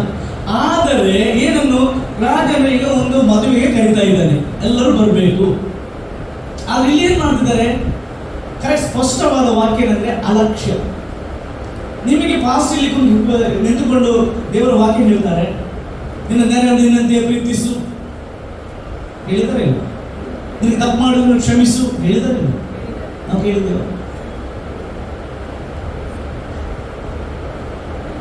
ಒಂದು ಇಂಚು ಜಾಗಕ್ಕೆ ಇಷ್ಟಕ್ಕೆ ಅವರೊಟ್ಟಿಗೆ ಜಗಳ, ಬೇಲಿಗೆ ಜಗಳ. ನಾನು ಹೇಳ್ತೇನೆ, ನೀವು ಕೇಳ್ಬೋದು, ಯಾಕೆ ಬ್ರದರ್ ಇದು ನಮ್ದು 3rd year anniversary ಇದೆಲ್ಲ ಮಾತಾಡ್ತಿದ್ದೀರಿ? ಬೇರೆ ಸಭೆ ಅಂದ್ರೆ ನೀವೇ, ಕಟ್ಟಡ ಅಲ್ಲ. ನಾವು ಕಟ್ಟಲ್ಪಡ್ಬೇಕು, ನಾವು ಸ್ಟ್ರಾಂಗ್ ಆಗ್ಬೇಕು. ಬರುವ ವರ್ಷ ನೀವು ಇಲ್ಲಿ ಮಾಡೋದಿಲ್ಲ, ಬೇರೆ ಕಡೆನೇ ಮಾಡ್ತೀವಿ. ಫಸ್ಟ್ ನಾವು ಸ್ಟ್ರಾಂಗ್ ಆಗ್ಬೇಕು. ಒಂದು ಸಾರಿ ಕಟ್ಪಾಡಿಯಲ್ಲಿ ನನ್ನ ಮನೆ, ನನ್ನ ಹೆಚ್ಚಿನ ಪರಿಚಯ ಇದೆ. ಇಲ್ಲಿ 90% ಜನರಲ್ಲಿ ಯಾರೆಲ್ಲ ಕೂತಿದ್ದೀರಿ ಎಲ್ಲರೂ ನನ್ನ ಪರಿಚಯ ಇದೆ. ನನಗೆ ಒಂದು ಜಾಗ ಇದೆ Katpadi highway right side plain land. ನಾ ಈಗ ಹೆಚ್ಚಾಗಿ ಉಡುಪಿಯಲ್ಲಿ ಇರ್ತೇನೆ. ಸೈಡ್ನಲ್ಲಿ ಶೆಟ್ರ್ ಇದ್ದಾರೆ. ಶೆಟ್ರ್ ಒಂದು ದಿವಸ ಏನು ಮಾಡಿದ್ದಾರೆ, ನನ್ನ ಜಾಗಕ್ಕೆ 5 ಫೀಟ್ ಈಚೆ ಬಂದು ಕಂಬ ಹಾಕಿ ಹೋಗಿದ್ದಾರೆ. ಆದ್ರಿಂದ ನಾನು ಈ ಒಂದು ಪ್ರಸಂಗ ಮಾಡಿದ್ದೇನೆ, ನಿನ್ನ ನೆರೆಯನ್ನು ನಿನ್ನಂತೆ ಪ್ರೀತಿಸು. ಹೀಗೆ ನೋಡು ಮಗ, ನೀನು ಹೇಗೆ ಪ್ರೀತಿಸಿದೆ ಅಂತ ಹೇಳಿ ಅಲ್ಲಿ ಸಹಿತ ಸದ್ದಾಗಿಲ್ಲ 5 ಫೀಟ್ ಈಚೆ. ಪ್ರಸಂಗ ಮಾಡುದು, ವಾಕ್ಯ ಓದುದು ಓಕೆ. ದ ಪ್ರಾಕ್ಟಿಕಲ್ ಲೈಫ್ ಅಲ್ಲಿ ಹೇಗೆ ಅದನ್ನು ನೀವು ಅಳವಡಿಸ್ತೀರಿ, ಇಟ್ಸ್ ಇಂಪಾರ್ಟೆಂಟ್. ಇದು ಇಂಪಾರ್ಟೆಂಟ್. ದೇವರು ಅದು ನೋಡ್ತೇನೆ. ಈಗ ಹೋದೆ, ಸ್ವಾಮಿ ಏನ್ ಮಾಡೋದು? 5 ಫೀಟ್ ಅಂದ್ರೆ 2 ಸೆನ್ಸ್ ಜಾಗ, ಆಲ್ಮೋಸ್ಟ್ 8 ರಿಂದ 10 ಲಕ್ಷ ಹೋಗ್ತದೆ. ಹತ್ತಿರ ಇದೆ ಹೈವೇ. ಏನ್ ಮಾಡುದು? 10 ಲಕ್ಷ ದೊಡ್ಡದ, ವಾಕ್ಯ ದೊಡ್ಡದ? ಈಗ ನನಗೆ 2 ಆಚೆ, ನನಗೆ ದೇವರಿಂದ ವಾಕ್ಯ. ಹೋದೆ, ಶೆಟ್ರೆ ಇದು ದಾರಿಗೆ ಜಾಗದ ಮತ್ತು ಪಾಳದರು ಅವೆಲ್ಲೂ ಜಾಗ ಅಂತ ಅಂದರು.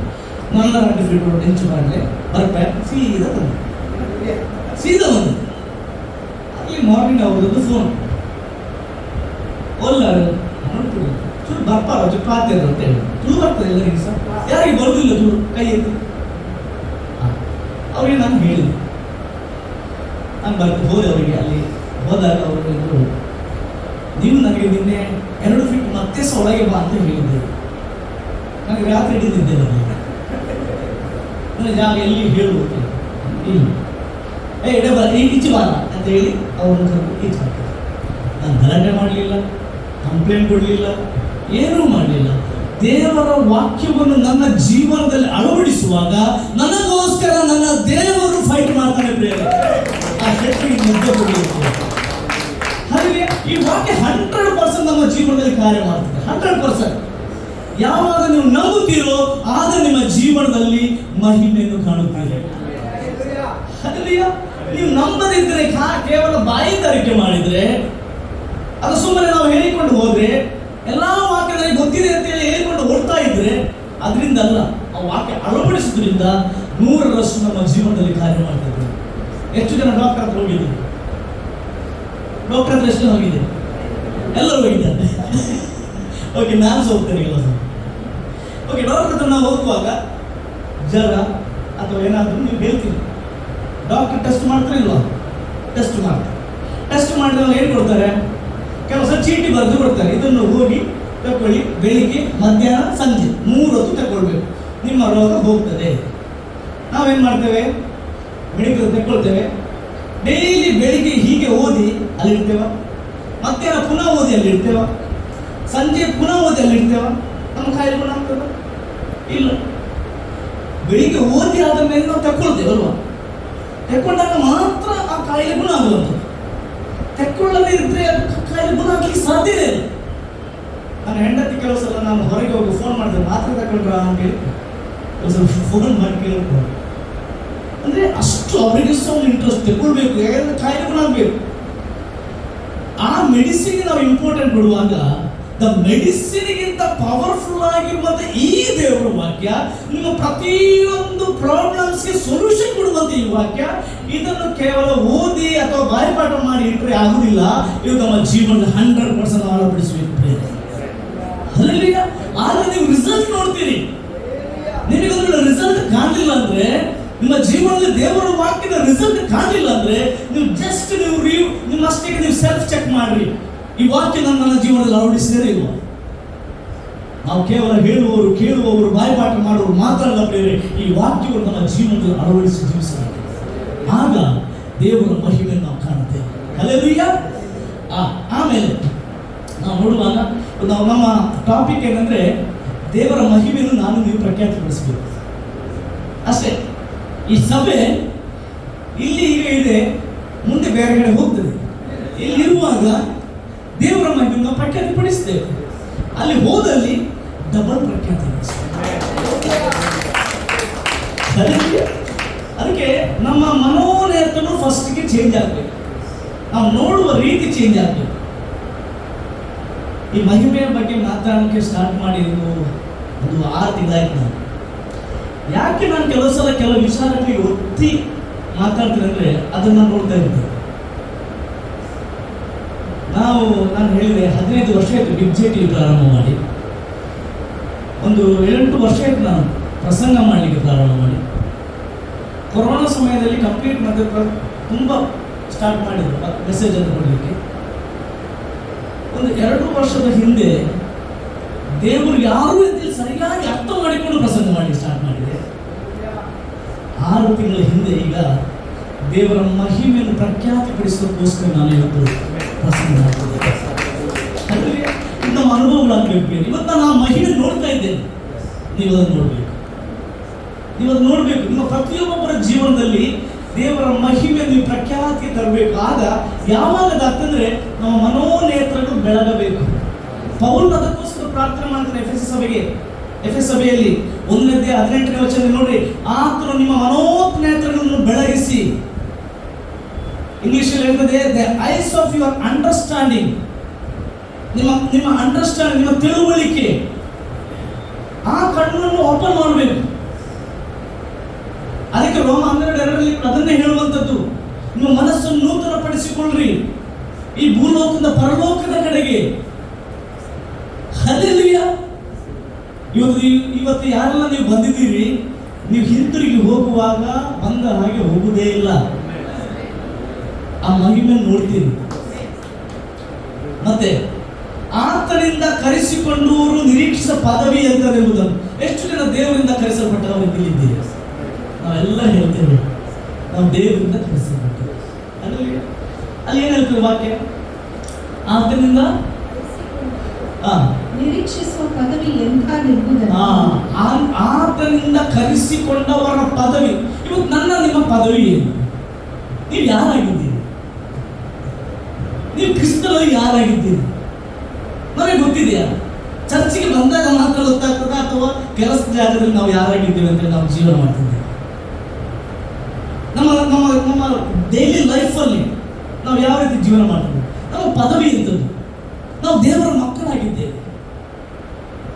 ಅಂಬಾನಿ ಅಥವಾ ದೊಡ್ಡ ದೊಡ್ಡ ವ್ಯಕ್ತಿಗಳ ಮಕ್ಕಳು ಯಾವ ರೀತಿ ಜೀವನ ಮಾಡ್ತಾರೆ? ನಾನು ಐಶ್ವರ್ಯ ಅದೆಲ್ಲ ಹೇಳ್ತಾ ಇಲ್ಲ.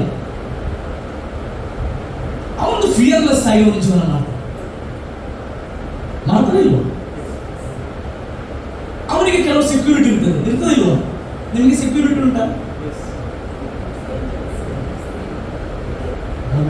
ಅದಕ್ಕೆ ಮನೋನೇತ್ರ ಬೆಳಗ್ಗೆ ನಿಮಗೆ ಸೆಕ್ಯೂರಿಟಿ ಇದೆ. ಇಂದಿರಾ ಗಾಂಧಿಯ ಸೆಕ್ಯೂರಿಟಿ ಇಂದಿರಾ ಗಾಂಧಿನೇ ಬಂದರು, ಅದು ಈ ಸೆಕ್ಯೂರಿಟಿ ಆಗ್ಯದ. ನಮ್ಮನ್ನು ಗಾರ್ಡು, ನಮ್ಮನ್ನು ಎಲ್ಲಾ ಸಮಯದಲ್ಲಿ ನಮ್ಮನ್ನು ಕಾಯ್ತಾರೆ. ಸೊ ನಾವು ಯಾರು ಅಂತ ಫಸ್ಟ್ ನಾವು ತಿಳ್ಕೊಂಡ್ರೆ ನಮಗೆ ಬರುವಂತ ಪರಿಸ್ಥಿತಿಯಲ್ಲಿ ನಾವು ನಿಲ್ಲಿಕ್ಕೆ ಆಗ್ತದೆ. ಈ ಲೋಕದಲ್ಲಿ ಕಷ್ಟ ಪಡೋದಿಲ್ಲ ಅಂತ ಸ್ವಾಮಿ ಹೇಳಿಲ್ಲ, ಬರಬಹುದು. ಆ ಲೋಕವನ್ನು ಜಯಿಸಿದ್ದೇನೆ, ಆ ಜಯಿಸಿದ ಸ್ವಾಮಿ ನಿಮ್ಮ ಒಳಗೆ ಇದ್ದಾನೆ. ಇದು ಯಾವಾಗ ನಿಮಗೆ ಗೊತ್ತಿರ್ಬೇಕಂದ್ರೆ ಏನೇ ಪರಿಸ್ಥಿತಿ ಬಂದರೂ ಕೂಡ ಇಮಿಡಿಯೇಟ್ ಆಗಿ ಗೊತ್ತಿರ್ಬೇಕು, ದೇವರು ನಿನ್ನ ನೋಡಿದ್ದಿ, ನೀನು ಈ ಪರಿಸ್ಥಿತಿ ನನ್ನನ್ನು ದಾಟಿಸ್ತೀನಿ. ಅದಕ್ಕೆ ಯಾಕೋಬನು ಕೂಡ ಬರೆಯುವಂಥದ್ದು ನೀವು ನೋಡ್ರಿ, 1ನೇ ಅಧ್ಯಾಯ 2ನೇ ವಚನ ಇರಬೇಕು. ಜಸ್ಟ್ ಓದಿ, ನಿಮಗೆ ಬರುವ 1ನೇ ಅಧ್ಯಾಯ 2ನೇ ವಚನ. ಯಾಕೋಬ, ನಿಮ್ಮ ನಂಬಿಕೆಗೆ ಆಗುವ ಪರಿಶೋಧನೆಯು, ನಿನ್ನ ನಂಬಿಕೆಗೆ ಆಗುವ ಪರಿಶೋಧನೆಯು ತಾಳ್ಮೆಯನ್ನು ಉಂಟು ಮಾಡುತ್ತದೆ ತಿಳಿದು ನೀವು ನಾನಾ ವಿಧವಾದ ಕಷ್ಟಗಳಲ್ಲಿ ಬಿದ್ದಿರುವಾಗ ಅದನ್ನು ಕೇವಲ ಆನಂದಕರವಾದದ್ದೆಂದು ಭಾವಿಸಿರಿ. ಒಂದೇ ನಿಮಿಷ. ನೀವು ನಾನಾ ವಿಧವಾದ ಕಷ್ಟಗಳಲ್ಲಿ ಬಿದ್ದಿರುವಾಗ ಇದು ಕೇವಲ ಆನಂದಕರವಾಗಿ ಎನಿಸ್ಬೇಕಂತೆ. ಒಂದಷ್ಟು ಕೊರತೆ ಇದೆ, ನಾನು ಆನಂದಕರವಾಗಿರ್ಲಿಕ್ಕಾಗ್ತದ. ಕಾಯಿಲೆ ಬಂದಿದೆ, ನಾನು ಆನಂದಕರವಾಗಿರ್ಲಿಕ್ಕಾಗ್ತದ. ಈಗ ಬಂದು ಒಂದಷ್ಟು ಬೈದು ಹೋದ, ನಾನು ಆನಂದಕರವಾಗಿರ್ಲಿಕ್ಕಾಗ್ತದ. ಅಯ್ಯೋ, ಯಾಕೋಬನು ಎಂತ ಬರೀತಾನಪ್ಪ, ಯಾಕೋಬನಿಗೆ ಗೊತ್ತಿಲ್ಲ ಅಂತ ನಾನು ನೆನೆಸ್ಬೋದು. ಯಾಕೋಬನಿಗೆ ಗೊತ್ತಿಲ್ಲ, ಆತನ ಮನೋನೇತ್ರ ಬೆಳಗ್ಗೆ ಆಗಿದೆ. ಅದಕ್ಕೆ ಆತನಲ್ಲಿ ಬರೀತಾನೆ, ನಿಮಗೆ ನಾನಾ ವಿಧವಾದ ಕಷ್ಟಗಳು ಬರುವಾಗ, ಕಷ್ಟಗಳಲ್ಲಿ ಬಿದ್ದಿರುವಾಗ ಅದನ್ನು ಕೇವಲ ಆನಂದಕರವಾದದ್ದೆಂದು ಎಣಿಸಿರಿ. ಒಂದು ನಿಮಿಷ, ನೀವು ಕೇಳ್ಬೋದು, ಬ್ರದರ್ ನೀವು ಹಾಗಿರ್ತೀರಾ? ಅಲ್ಲದೆ ನೀವು ನಂಗೆ ಕೇಳ್ತಿದ್ದೀರ, ನೀವು ಹಾಗಿರ್ತೀರಾ? ನೀವು ನನಗೆ ಕೇಳ್ಬೋದು. ನಾನು ಒಂದು 70% ಹಾಗಿರ್ತೇನೆ, ನನಗೆ 100% ಹೋಗ್ಬೇಕಾಗಿದೆ. ಯಾಕೆ ಪ್ರಾಕ್ಟೀಸ್ ಮಾಡಬೇಕು. ನೋ ಬಡಿ ಪರ್ಫೆಕ್ಟ್ ಇನ್ ದಿಸ್ ವರ್ಲ್ಡ್. ಆದರೆ ನಾವು ಪ್ರಾಕ್ಟೀಸ್ ಮಾಡಬೇಕು. ಬರ್ತದಲ್ಲ, ಈ ವಾಕ್ಯ ರಪ್ಪ ನೆನಪಿಗೆ ಬರಬೇಕು. ಆನಂದಕರವಾಗಿರು. ಯಾಕೆ ಆನಂದಕರವಾಗಿರು? ಅಲ್ಲಿ ಮತ್ತೆ ಹೇಳ್ತೇನೆ, ನಿಮ್ಮಲ್ಲಿ ಯಾವನಿಗ ಆ ತಾಳ್ಮೆಯು ಸಿದ್ಧಿಗೆ ಬರಲಿ, ಆಗ ನೀವು ಶಿಕ್ಷಿತರು, ಸರ್ವ ಸುಗುಣ ಉಳ್ಳವರು, ಏನು ಕಡಿಮೆ ಇಲ್ಲದವರು ಆಗಾಗ್ತೀರಿ. ಮುಂದೆ ದೇವರು ಆ ಪರೀಕ್ಷೆ ಆದ ಮೇಲೆ, ಇಲ್ಲಿ ಎಷ್ಟು ಸ್ಟೂಡೆಂಟ್ಸ್ ಇದ್ದೀರಿ? ಸ್ಟೂಡೆಂಟ್ಸ್ ಶಾಲೆ ಏನ್ ಮಾಡ್ತಿದ್ದಿ? ನೆಕ್ಸ್ಟ್ ಇಯರ್ಗೆ ಹೋಗ್ತಿ? ಸೆಕೆಂಡ್ ಇಯರ್ ಹೋಗ್ತೀಯಾ? ಸೆಕೆಂಡ್ ಇಯರ್ ಇದೆಯಾ ಅಲ್ಲಿ? ಮತ್ತು 3rd ಇಯರ್ ಇದೆಯಾ? ಸೆಕೆಂಡ್. ಓಕೆ, ಈಗ ಫಸ್ಟ್ ಇಯರ್ ಇದ್ದಾಳೆ, ಪರೀಕ್ಷೆ ಆದ ಮೇಲೆ ಹೋಗ್ತಾಳಂತೆ, ಕೆಳಗೆ ಬರ್ತಾಳೆ, ಮೇಲೆ ಹೋಗ್ತಾಳೆ. ಆದರೆ ನಮಗೆ ಬರುವಂತ ಎಕ್ಸಾಮ್, ಪರೀಕ್ಷೆ ಈ ಲೋಕದಲ್ಲಿ ಬಂದಾಗ ನೀವು ಏನು ಹಾಕ್ಬೇಕು? ಓ ದೇವರೇ, ನೆಕ್ಸ್ಟ್ ಲೆವೆಲ್ಗೆ ಹೋಗ್ಲಿಕ್ಕೋಸ್ಕರ ಈ ಪರೀಕ್ಷೆ ನನಗೆ ಬಂದಿದೆ, ಹಾಗಾಗಿ ನಾನು ತಾಳ್ಮೆಯಲ್ಲಿರಬೇಕು, ನೀನು ನನ್ನನ್ನು ನಡೆಸ್ತಿ, ಆಗ ನಾನು ನೆಕ್ಸ್ಟ್ ಲೆವೆಲ್ಗೆ ಹೋಗ್ತೀನಿ ಅಂತೇಳಿ ಯಾವುದರಲ್ಲಿ ಕಡಿಮೆ ಇಲ್ಲದವರಾಗಿರ್ತೀಯ. ಸರಿಯಾಗಿ ಅರ್ಥ ಮಾಡಿಕೊಳ್ಳಿ. ಯಾಕೊಬ್ಬರು ಬರೆಯುವಾಗ ಅದಕ್ಕೆ ಅಂದ್ರೆ ನಿಮ್ಮ ಮನೋನೇತ್ರ ಬೆಳಗಲಿ, ಇದನ್ನ ಅಂಡರ್ಸ್ಟ್ಯಾಂಡ್ ಮಾಡ್ರಿ. ಇಲ್ಲಂದ್ರೆ ನಾನು ಹೇಳ್ತೇನೆ ಪ್ರಿಯರೇ, ನಾವು ಲೋಕದವರಾಗಿ ಜೀವನ ಮಾಡ್ತೇವೆ. ಲೋಕದವರಷ್ಟೇ, ಕಷ್ಟ ಬಂದ ಇನ್ನೂ ಕಷ್ಟ, ಸಮಸ್ಯೆ ಬಂದ ಇನ್ನೂ ಸಮಸ್ಯೆ. ಎಷ್ಟು ಸಮಯದಿಂದ ಚರ್ಚೆಗೆ ಹೋಗ್ತೇವೆ, ಇದೆಲ್ಲ ಕೇಳಿ ತಿಳ್ತಿದ್ದೀವಿ, ಯಾರ ಪ್ರಯೋಜನ. ಪ್ರಿಯರೇ, ವಾಕ್ಯ ನಿಮಗೆ, ನೀವು ಡಾಕ್ಟರ್ ಹತ್ರ ಬಂದಿದ್ದೀರಿ, ಅಲ್ಲಿ ಡೈಲಿ ಮೆಡಿಸಿನ್ ಬರೆದು ಕೊಡ್ತಾ ಇದ್ದಾರೆ, ನೀವು ತೆಕ್ಕೊಂಡು ಹೋಗ್ತೀರಿ, ಅಲ್ಲಿ ಹೋಗೋದು ನಿಮ್ಗೆ ನೆನಪಿಲ್ಲ. ಒಂದು ಪ್ರಶ್ನೆ ಇನ್ನೊಂದು ಕೇಳ್ತೇನೆ, ನೀವು ಏನು ಖಾಲಿ ಪ್ರಶ್ನೆ ಕೇಳಲಿಕ್ಕೆ ಇವತ್ತು ಬಂದಿದ್ದೀರ ಅಂತ ಕೇಳಿ ಅಲ್ಲ, ನಾನು ನಿಮ್ಮೊಟ್ಟಿಗೆ ಸೇರಿ ಕಲಿತಾ ಇದ್ದೆ. ಕಳೆದ ವಾರ ಯಾರೆಲ್ಲಿ ಪ್ರಸಂಗ ಮಾಡಿದ್ರು? ಯಾರೆಲ್ಲಿ ಸಂದೇಶ ಕೊಟ್ಟಿದ್ರು? ನೆನಪಿದೆಯಲ್ಲ? ಏನು ಸಂದೇಶ ಕೊಟ್ಟರು? ಯಾಕೆಂತ ಹೇಳಿದ್ರೆ ಪ್ರೀತಿಯ ದೇವರೇ, ನಾವು ಸಭೆಗೆ ಬರ್ತೇವೆ, ಒಳ್ಳೆ ಆರಾಧನೆ ಕೈಯಲ್ಲಿ ಎತ್ತಿ ಮಾಡ್ತೇವೆ, ಒಳ್ಳೆಯದೇ. ಸಂದೇಶ ಯಾವುದು ಕೇಳಿದೆ ಅಂತ ನನಗೆ ನೆನಪಿಲ್ಲ ಅಂದ್ರೆ ಹೇಗೆ ಜೀವನ ಮಾಡ್ಲಿಕ್ಕೆ ಆಗ್ತದೆ? ಇಲ್ಲಿ ಬರ್ತಾ ಉಂಟು ನಿಮಗೆ, ಇಲ್ಲಿಂದ ಯಾರು ನಿಂತು ಮಾತಾಡಿದ್ರು ಕೂಡ ಅಲ್ಲಿಂದ ಮೇಲಿಂದ ಬಂದದ್ದೇ ಇಲ್ಲಿ ಬರೋದು. ಅವಳಿ ಮತ್ತೆ ಇವತ್ತು ಓದುದಾಲ ಪ್ರಯೋಜನ ಇಷ್ಟ. ಪುನಃ ಅದೇ ರಾಗ ಅದೇ ತಾಳ ಅಂತ. ನಾವು ಅದೇ ರಾಗ ಅದೇ ತಾಳವಲ್ಲ, ನಾವು ಮಹಿಮೆಯ ಸಂಗತಿಗಳನ್ನು ಪ್ರಕಟಪಡಿಸುವಂತ ಮಕ್ಕಳಾಗಿದ್ದೇವೆ. ಇದಾಗಬೇಕಾದ್ರೆ ನೀವು ವಾಕ್ಯವನ್ನು ಯಾಕೆ ಕೇಳಿದ್ರೆ ಏನು ಪ್ರಯೋಜನ? ಒಬ್ಬರಾದ ಕೈ ಎತ್ತಿ ಅಟ್ಲೀಸ್ಟ್ ನನಗೆ ಗೊತ್ತಿದೆ ಅಂತೇಳಿ ಕಳೆದ ವಾರ ಯಾವ ಪ್ರಸಂಗ ಮಾಡಿದ್ದಾರೆ?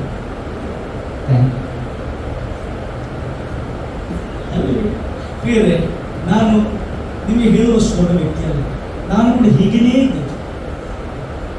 ನಾನು ಹೀಗೆ ನೋಡ್ತಾ ಇದ್ದೆ,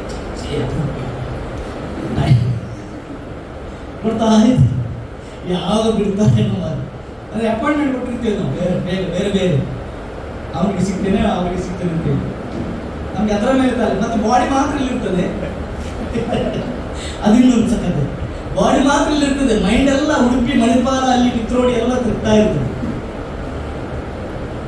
ನಂದು ನಿಂದಲ್ಲ, ನೀವೆಲ್ಲ ಕಟ್ಟಿದ್ದೀರಿ.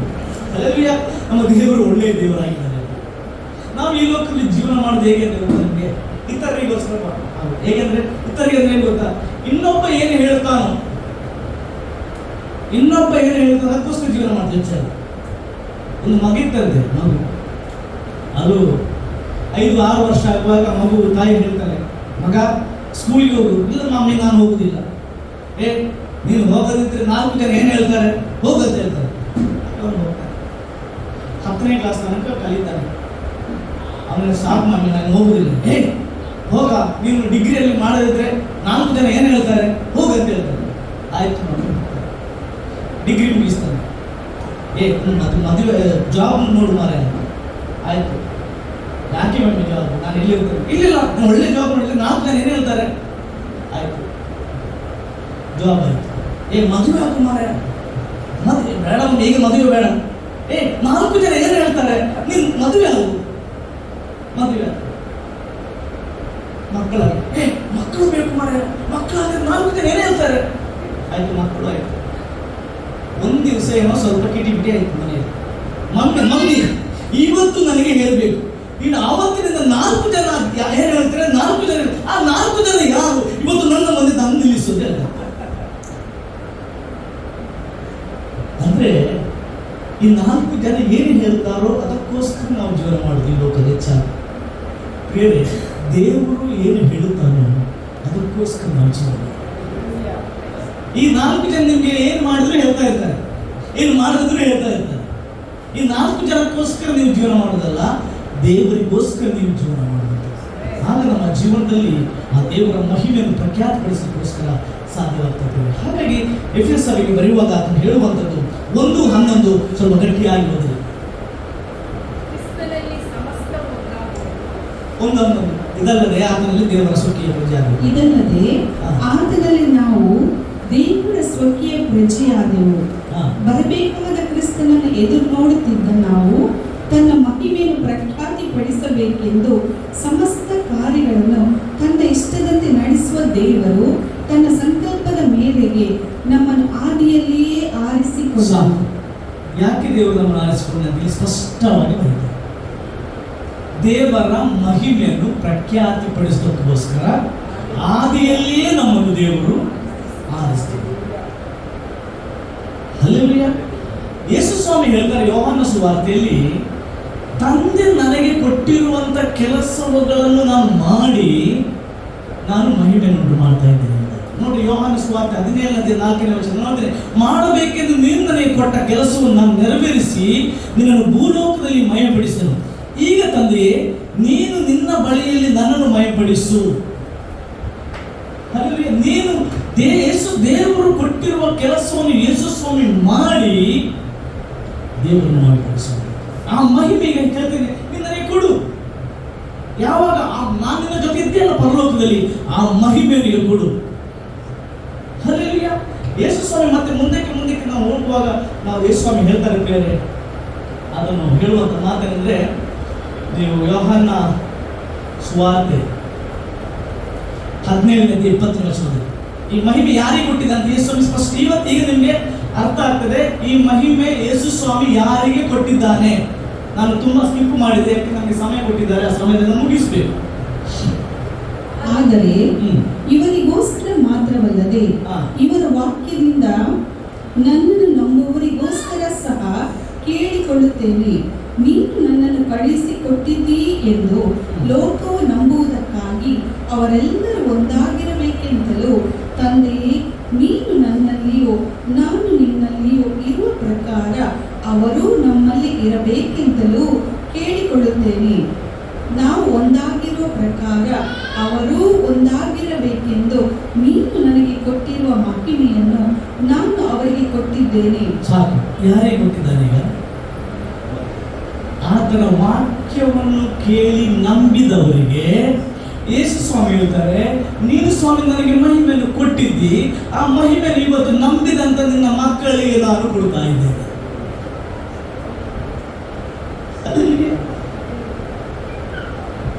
ನಿಮಗೆ ಹಳೆ ಒಡಂಬಡಿಕೆ ನೋಡುವಾಗ ಈ ಮಹಿಮೆ, ಮೋಶೆ ಹೇಳ್ತಾನೆ, ದೇವರು ನನಗೆ ನಿನ್ನ ಮಹಿಮೆ ನೋಡ್ಬೇಕು, ಮುಖ ನೋಡ್ಬೇಕು.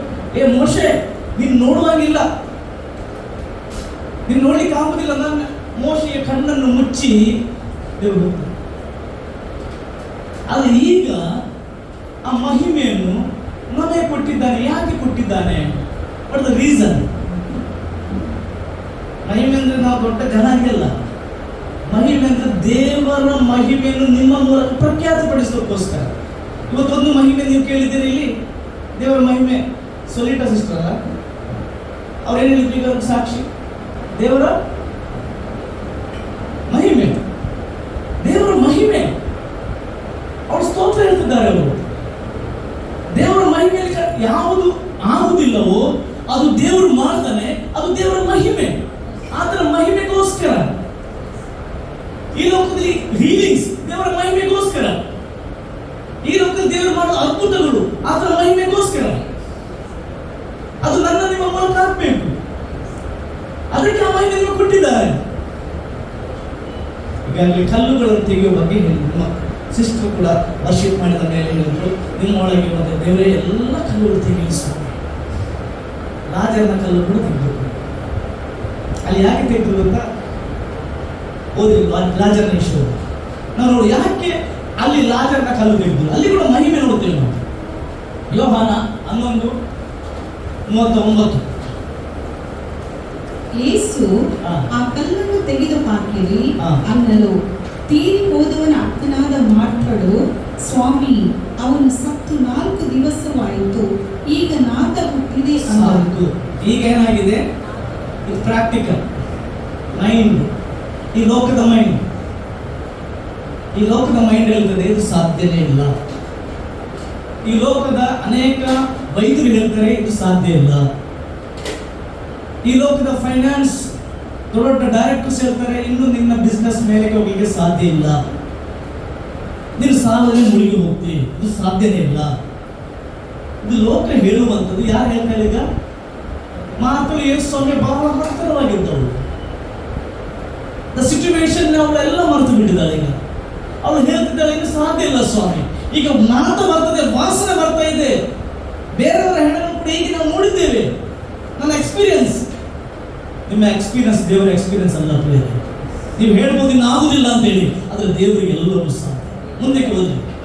ಯೇಸು ಆಕೆಗೆ, ನೀನು ನಂಬಿದರೆ ದೇವರ ಮಹಿಮೆಯನ್ನು ಕಾಣುವಿ ಎಂದು ನಾನು ನಿನಗೆ ಹೇಳಲಿಲ್ಲವೇ ಎಂದು ನೆನಪಿಸ್ತಾನೆ. ನಾನು ಹೇಳಿಲ್ವಾ? ಪಾಸ್ಟರ್ ಹೇಳಿಲ್ವಾ? ನಂಬು ಮಗ, ನಂಬು ಮಗಳೇ ಹೇಳಿಲ್ವಾ? ನೀನು ನಂಬಿದ್ರೆ ನಿಂಗೆ ಒಳ್ಳೆಯದಾಗ್ತ ಹೇಳಿಲ್ವಾ? ದೇವರ ಮಹಿಮೆಯನ್ನು ಕಾಣುತ್ತೀರಿ ಅಂತ ಹೇಳಿಲ್ವಾ? ನಂಬದಿದ್ರೆ ಸಾಧ್ಯ ಇಲ್ಲ. So faith is very important. ಒಬ್ಬ ವ್ಯಕ್ತಿಯ ಜೀವನದಲ್ಲಿ 100% ನಂಬುವಂಥದ್ದು. ಎಷ್ಟು ಎಕ್ಸ್ಪೀರಿಯನ್ಸ್ ಇದ್ರೂ ಕೂಡ ನಾವು ಮತ್ತೆ ಮತ್ತೆ ಕೊರತೆಯನ್ನು ನಾವು ಮಾತಾಡ್ತಿದ್ದೇವೆ. ಯೇಸುನೊಟ್ಟಿಗಿದ್ದ 12 ಮಂದಿ ಶಿಷ್ಯರಲ್ಲೂ ಕೂಡ ಇದೇ ಮಾತಿತ್ತು. ಅವ್ರು ಮಾತಾಡ್ತಿದ್ರಂತೆ ಹೋಗುವಾಗ, ಅಯ್ಯೋ ರೊಟ್ಟಿ ಇಲ್ಲಲ್ಲ, ರೊಟ್ಟಿ ಅವ್ರು ಬುತ್ತಿ ಕಟ್ಟಲಿಕ್ಕೆ ಅವ್ರು ಮಾಡ್ತೋರು ಶಿಷ್ಯರು ದೋಣಿಯಲ್ಲಿ ಹೋಗುವಾಗ. ಅದಕ್ಕಿಂತ ಮುಂಚೆ 2 ದೊಡ್ಡ ಅದ್ಭುತ ನೋಡಿದ್ದಾರೆ. 5,000 ಜನರಿಗೆ ಊಟ ಕೊಟ್ಟಿದ್ದಾರೆ, 4,000 ಜನರಿಗೆ ಊಟ ಕೊಟ್ಟಿದ್ದಾರೆ. ಈ ಅದ್ಭುತ ನೋಡಿದವರು ಈಗ ಪುನಃ ಮಾತಾಡಿಕೊಂಡು, ಅಯ್ಯೋ ರೊಟ್ಟಿಲ್ಲ ಏನು ಮಾಡೋದು? ಯೇಸು ಸ್ವಾಮಿಯಲ್ಲಿ ಏನು ಹೇಳ್ತಾರೆ ಗೊತ್ತಾ? ನೀವು ಯಾಕೆ ವಾಸ್ತವವನ್ನು ಮಾತಾಡ್ತೀರಿ? ಆ ರೀತಿ ಹೇಳ್ತಾರೆ. ನೀವು ಯಾಕೆ ಆ ರಿಯಾಲಿಟಿ ಮಾತಾಡ್ತಿದ್ದೀರಿ? ನೀವು ಮೈಂಡ್ ಅಲ್ಲಿ ಯೇಸು ಸ್ವಾಮಿ ಅಂತ ಸರಿ ಬೈತಾರೆ. ನಿಮ್ಗೆ ಇನ್ನೂ ಕಣ್ಣು ಕಾಣುದಿಲ್ವಾ? ನಿನ್ನ ಮನಸ್ಸು ಇನ್ನೂ ಕಲ್ಲಾಗಿದೆಯಾ? ಇಷ್ಟು ಸಮಯದ ವಾಕ್ಯ ಕೇಳ್ತಿದ್ದೀರಿ. ನಾನು ನಿಮ್ಗೆ ಹೇಳಿದಲ್ಲ, ಅವತ್ತು ಯೇಸು ಸ್ವಾಮಿ ಅವರಿಗೆ ಹೇಳಿದ ಸಿಚುವೇಶನ್. ಆಮೇಲೆ ಏನಾಯ್ತು?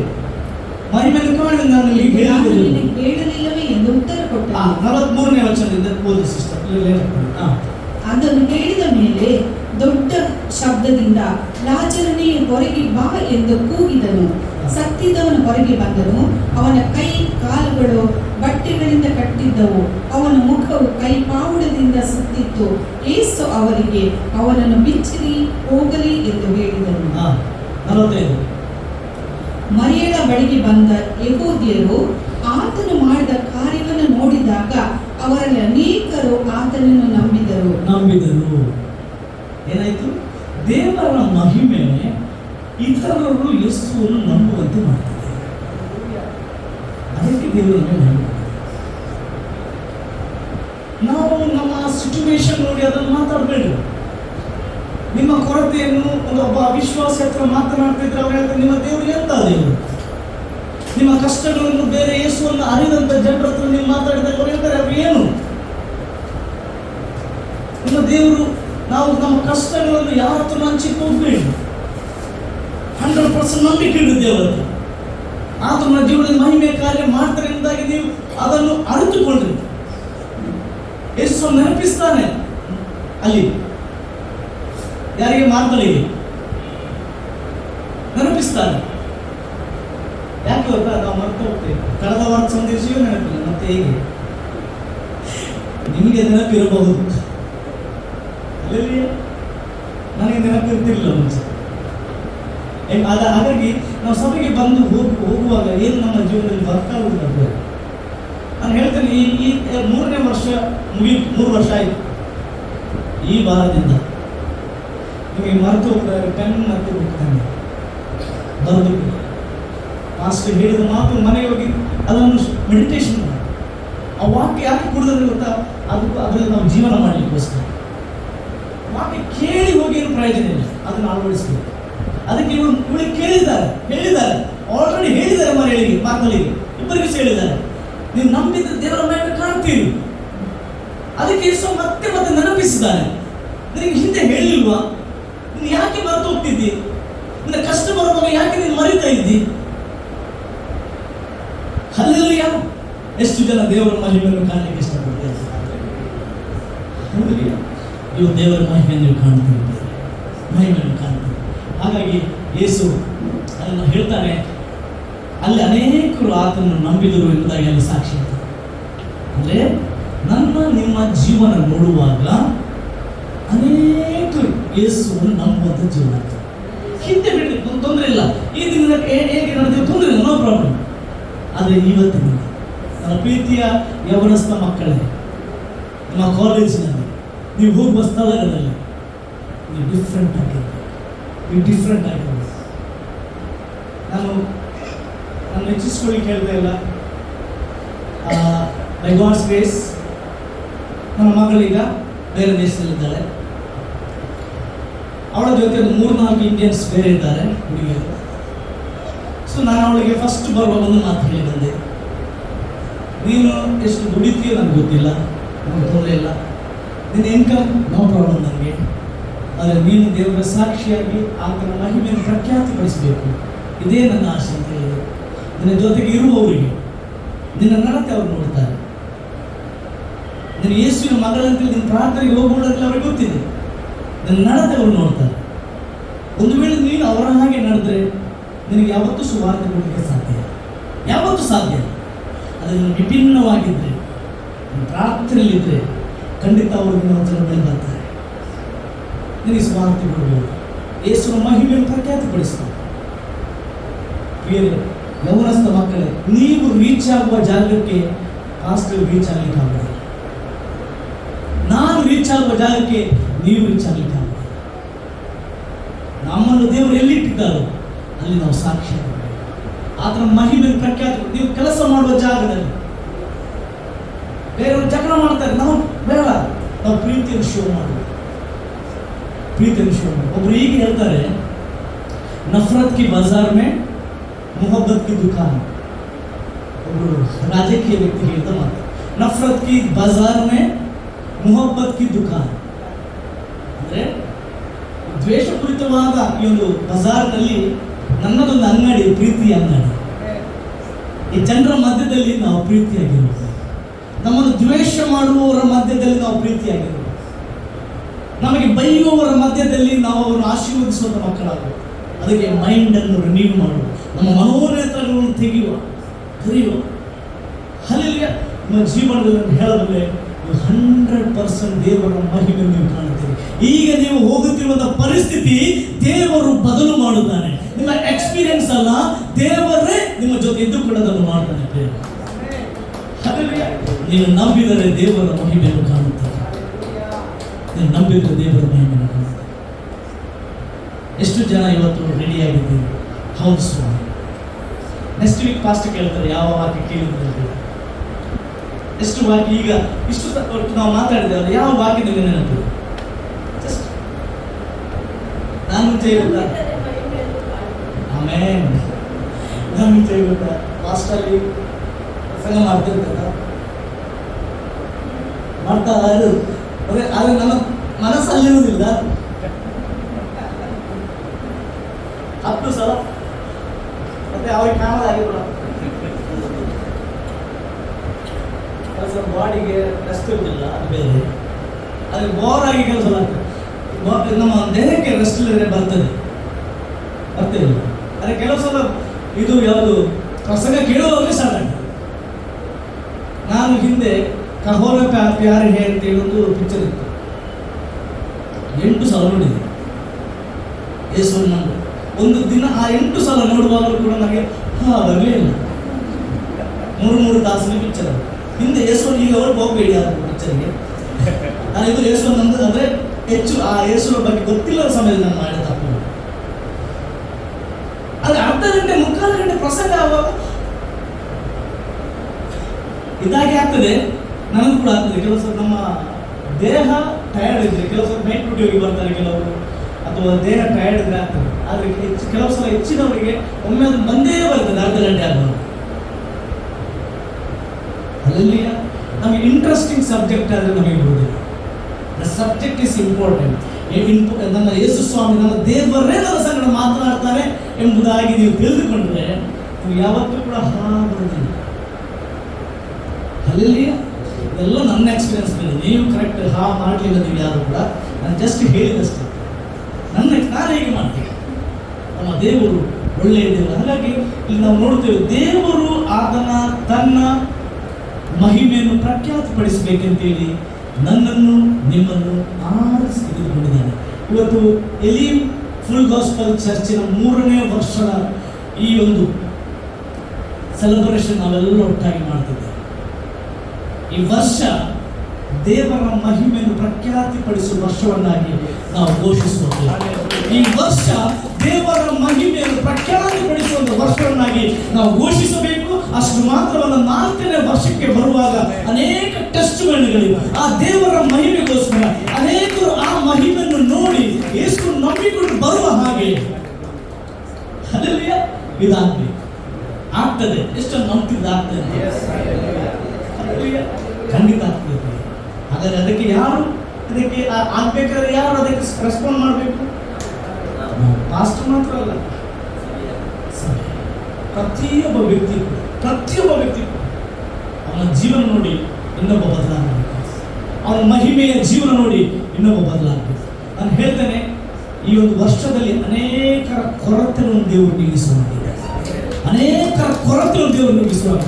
ಅನೇಕರನ್ನು ಈ ಸಭೆಯಲ್ಲಿ ಯಾರೆಲ್ಲ ಇದ್ದೀರಿ, ಅನೇಕರನ್ನು ನೆಕ್ಸ್ಟ್ ಲೆವೆಲ್ಗೆ ಆತನು ತೆಗೆದುಕೊಂಡು ಹೋಗುವನಾಗಿದ್ದಾನೆ. ಅವರ ಜೀವನದ ದೊಡ್ಡ ಕಾರ್ಯವನ್ನು ಮಾಡುವನಾಗಿದ್ದಾನೆ. ಆತನ ಮಹಿಮೆಯನ್ನು ಪ್ರಖ್ಯಾತಿಪಡಿಸೋದಕ್ಕೋಸ್ಕರ ದೇವರು ನಿಮ್ಮನ್ನು ಆರಿಸಿ ತೆಗೆದುಕೊಂಡಿದ್ದಾರೆ. ನಂಬಿದರೆ ನೀವು ದೇವರ ಮಹಿಮೆಯನ್ನು ಕಾಣಬಹುದು. ಅಲ್ಲೇ ಆ ಹಾಡನ್ನು ಇನ್ನೊಂದ್ಸಲ ಹಾಡುವ ಕಣ್ಣು ಕಾಣಲಿಲ್ಲ ನನಗಾಗಿ ಕೇಳಬೇಕು. ನೀವು ಇದನ್ನು ಹಾಡುವಾಗ ಖಾಲಿ ಬಾಯಿ ಮಾತ್ರ ಅಲ್ಲ, ಮನಸ್ಸಿಗೆ ಹೇಳಿ. ದಾವೀದ ಹೇಳ್ತಾನೆ, ನನ್ನ ಮನಸ್ಸೇ ನೀನು ಯೆಹೋವನನ್ನು ಕೊಂಡಾಡು. ಮನಸ್ಸಿಗೆ ಏನೋ ಒಂದು ಅವಶ್ಯಕತೆ ಇತ್ತಲ್ಲ ಅವರಿಗೆ, ಬಾಯಲ್ಲಿ ಹೇಳ್ಬೋದಿತ್ತು. ಆದ್ರೂ ಕೂಡ ನನ್ನ ಮನವೇ ನೀನು ಯೆಹೋವನನ್ನು ಕೊಂಡಾಡು. ಈ ಮೈಂಡ್ ಅಲ್ಲಿ ಕೆಲಸ ಅನೇಕ ಥಾಟ್ಸ್ ಬರ್ತದೆ, ಎಲ್ಲ ಬರ್ತದೆ. ಇಲ್ಲಿಂದ ಸ್ಟಾರ್ಟ್ ಆಗ್ತದೆ. ಅದಕ್ಕೆ ಈ ಮನಸ್ಸೇ, ಅದಕ್ಕೆ ನಾವು ಹೇಳೋ ಮನಸ್ಸು ಉಳಿಸಲಿಲ್ಲ ದೇವರು ನನಗೆ. ನೀವು ಹಾಡುವಾಗ ಈ ಮನಸ್ಸನ್ನು ರಿಜಿಸ್ಟರ್ ಮಾಡಿ ಹಾಡಿ, ದೇವರು ನನ್ನ ಜೀವನ ದೊಡ್ಡ ಕಾರ್ಯ ಮಾಡಿ. ನಾವೆಲ್ಲರೂ ಹಾಡುವ. Thank you Holy spirit.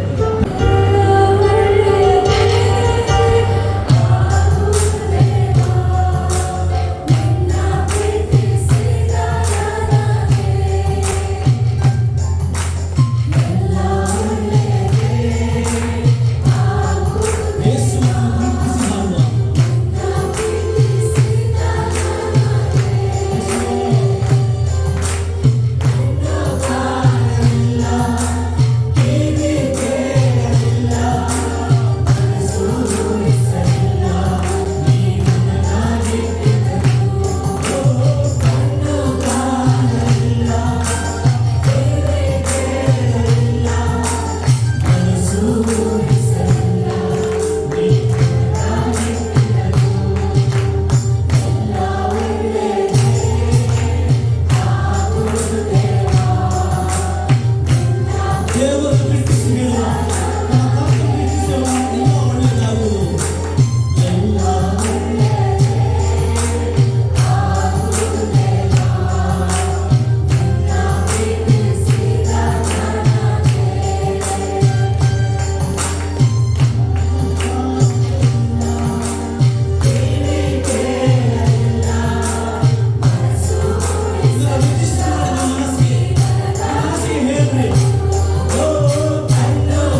Thank you, Holy Spirit. Thank you. ದೇವರಿಂದ ನಮ್ಮ ಮಹಿಮೆಯ ಸಂಗತಿಗಳು ಸರ್ ಈ ಸಭೆಯಲ್ಲಿ ನಡೆಸ್ತಾ ಇರಬೇಕಾಗಿ ಅದು ಈ ದಿನವರೆಗೆ ಕಂಡ ಮಹಿಮೆ. Thank you Holy Spirit. Thank you Holy Spirit. Thank you Holy Spirit. ಈ ಮಹಿಮೆ ಅನೇಕರನ್ನು ದೇವರ ಕಡೆಗೆ ಸೆಳೆಯುವಂತ ಮಹಿಮೆ, ಅನೇಕ ಅದ್ಭುತ ಕಾರ್ಯಗಳು ನಡೆಯುವಂತ ಮಹಿಮೆ, ಕೊರತೆಗಳು ನೀಗಿಸುವಂತ ಮಹಿಮೆ. Thank you Holy Spirit. ಅನೇಕ ಸತ್ತಂತ ಸಂಗತಿಗಳನ್ನು ಎಬ್ಬಿಸುವಂತ ಮಹಿಮೆ.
ಅದಕ್ಕೋಸ್ಕರ ದೇವರು ನಿಮ್ಮನ್ನು ಕರೆದಿದ್ದಾರೆ. ಅದಕ್ಕೋಸ್ಕರ ದೇವರು ನಿಮ್ಮನ್ನು ಆರಿಸಿ ತೆಗೆದುಕೊಂಡಿದ್ದಾರೆ. ನನ್ನ ಮಗನೇ, ನನ್ನ ಮಗಳು, ನನ್ನ ಕರೆಯುವಿಕೆಯನ್ನು ಅಲಕ್ಷ್ಯ ಮಾಡಬೇಕು. ನಾನು ನಿನ್ನನ್ನು ನೋಡ್ತಾ ಇದ್ದೇನೆ. ನನ್ನ ಮಹಿಮೆಯನ್ನು ನಾನು ನಿನಗೆ ಕೊಟ್ಟಿದ್ದೇನೆ. ನನ್ನ ಮಹಿಮೆ ಪ್ರಖ್ಯಾತಪಡಿಸಬೇಕೆ. ನೀವು ಸಾಧಾರಣ ವ್ಯಕ್ತಿಗಳಲ್ಲ. ದೇವರು ನಿಮ್ಮನ್ನು ಆರಿಸಿಕೊಂಡಿದ್ದಾರೆ. Thank you, thank you. ಈ ಸೇವಕರಿಗೋಸ್ಕರ ಸೇವೆಗೋಸ್ಕರ ಆರಿಸಿಕೊಂಡಿದ್ದಾರೆ. Thank you. ನಮ್ಮಿಗಸರಾಗಿ ಮಾಡಿದ್ದಾರೆ, ನಮ್ಮಿಗಸರಾಗಿ ಮಾಡಿದ್ದಾರೆ. ಅನೇಕ ಕೊರತೆಗಳ ಮಧ್ಯೆ, ಸಮಸ್ಯೆಗಳ ಮಧ್ಯೆ, ಕಷ್ಟದ ಮಧ್ಯೆ ದೇವರು ನಿನ್ನನ್ನು ದೃಷ್ಟಿಸಿದ್ದಾರೆ. ಎಲ್ಲೂ ಕೂಡ ನನ್ನ ಕೈ ಬಿಡಲಿಲ್ಲ. Thank you. ಎಲ್ಲೂ ಕೂಡ ನನ್ನ ಕೈ ಬಿಡಲಿಲ್ಲ. ನಾನಿದ್ದೇನೆ ಎಂಬುದಾಗಿ ನೀನು ನಿಲ್ಲಿಸಿದ್ದೆ ಸ್ವಾಮಿ. Thank you. ಅದರಿಂದ ಸ್ವಾಮಿ ದೇವರ ಅವರ ಮೂಲಕ ನೀನು ಮಹಿಮೆ ಪ್ರಖ್ಯಾತಪಡಿಸ್ತಾ ಕಾಣಿಸ್ತು. Thank you. ಈ ಸಭೆಯನ್ನು ಆಶೀರ್ವದಿಸು, ಈ ಕುಟುಂಬಗಳನ್ನು ಆಶೀರ್ವದಿಸು. Thank you, thank you Jesus. Thank you. ಪುನಃ ನನಗೆ ಇನ್ನೊಂದ್ಸಲ ಅದೇ ತೋರಿಸ್ತಾ ಇದ್ದೇನೆ. ನಿಮ್ಮ ವರ್ಷಿಪ್ ಸೆಂಟರ್ ಸ್ಥಳ ಚಿಹ್ನೆ.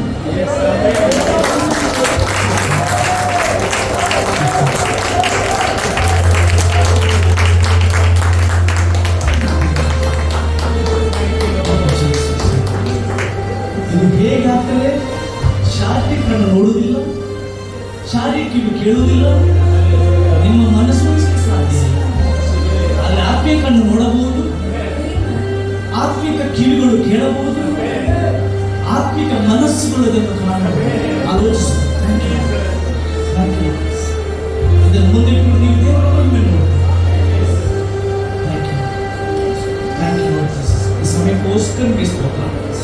ಈ ಬಂದಿರುವಂತ ಪ್ರತಿಯೊಬ್ಬೊಬ್ಬರು ಸ್ವಾಮಿ, ಪ್ರತಿಯೊಬ್ಬೊಬ್ಬರು ಅವರ ನೆಲಮನೆಯಲ್ಲಿ, ಅವರ ಕೆಲಸ ಸ್ಥಳದಲ್ಲಿ, ಅವರು ಓಡಾಡುವಂತ ಎಲ್ಲ ಸ್ಥಳಗಳಲ್ಲಿ ಸ್ವಾಮಿ ನಿನ್ನ ಮಹಿಮೆಯನ್ನು ಪ್ರಜ್ಞಾಪಡಿಸುವ ನನ್ನ ರಾಜ್ಯ ಬೆಳೆಯಲಿ ಸ್ವಾಮಿ. ಪರಲೋಕದಲ್ಲಿ ಸಂತೋಷಕ್ಕಾಗಿ ಸಂಗತಿಗಳು ನಡೆಯಲಿ ಸ್ವಾಮಿ. ಅನೇಕರ ಮನಸ್ಸುಗಳು ದೇವರು ಬದಲಾಯಿಸ್ತಾ ಇದ್ದಾರೆ.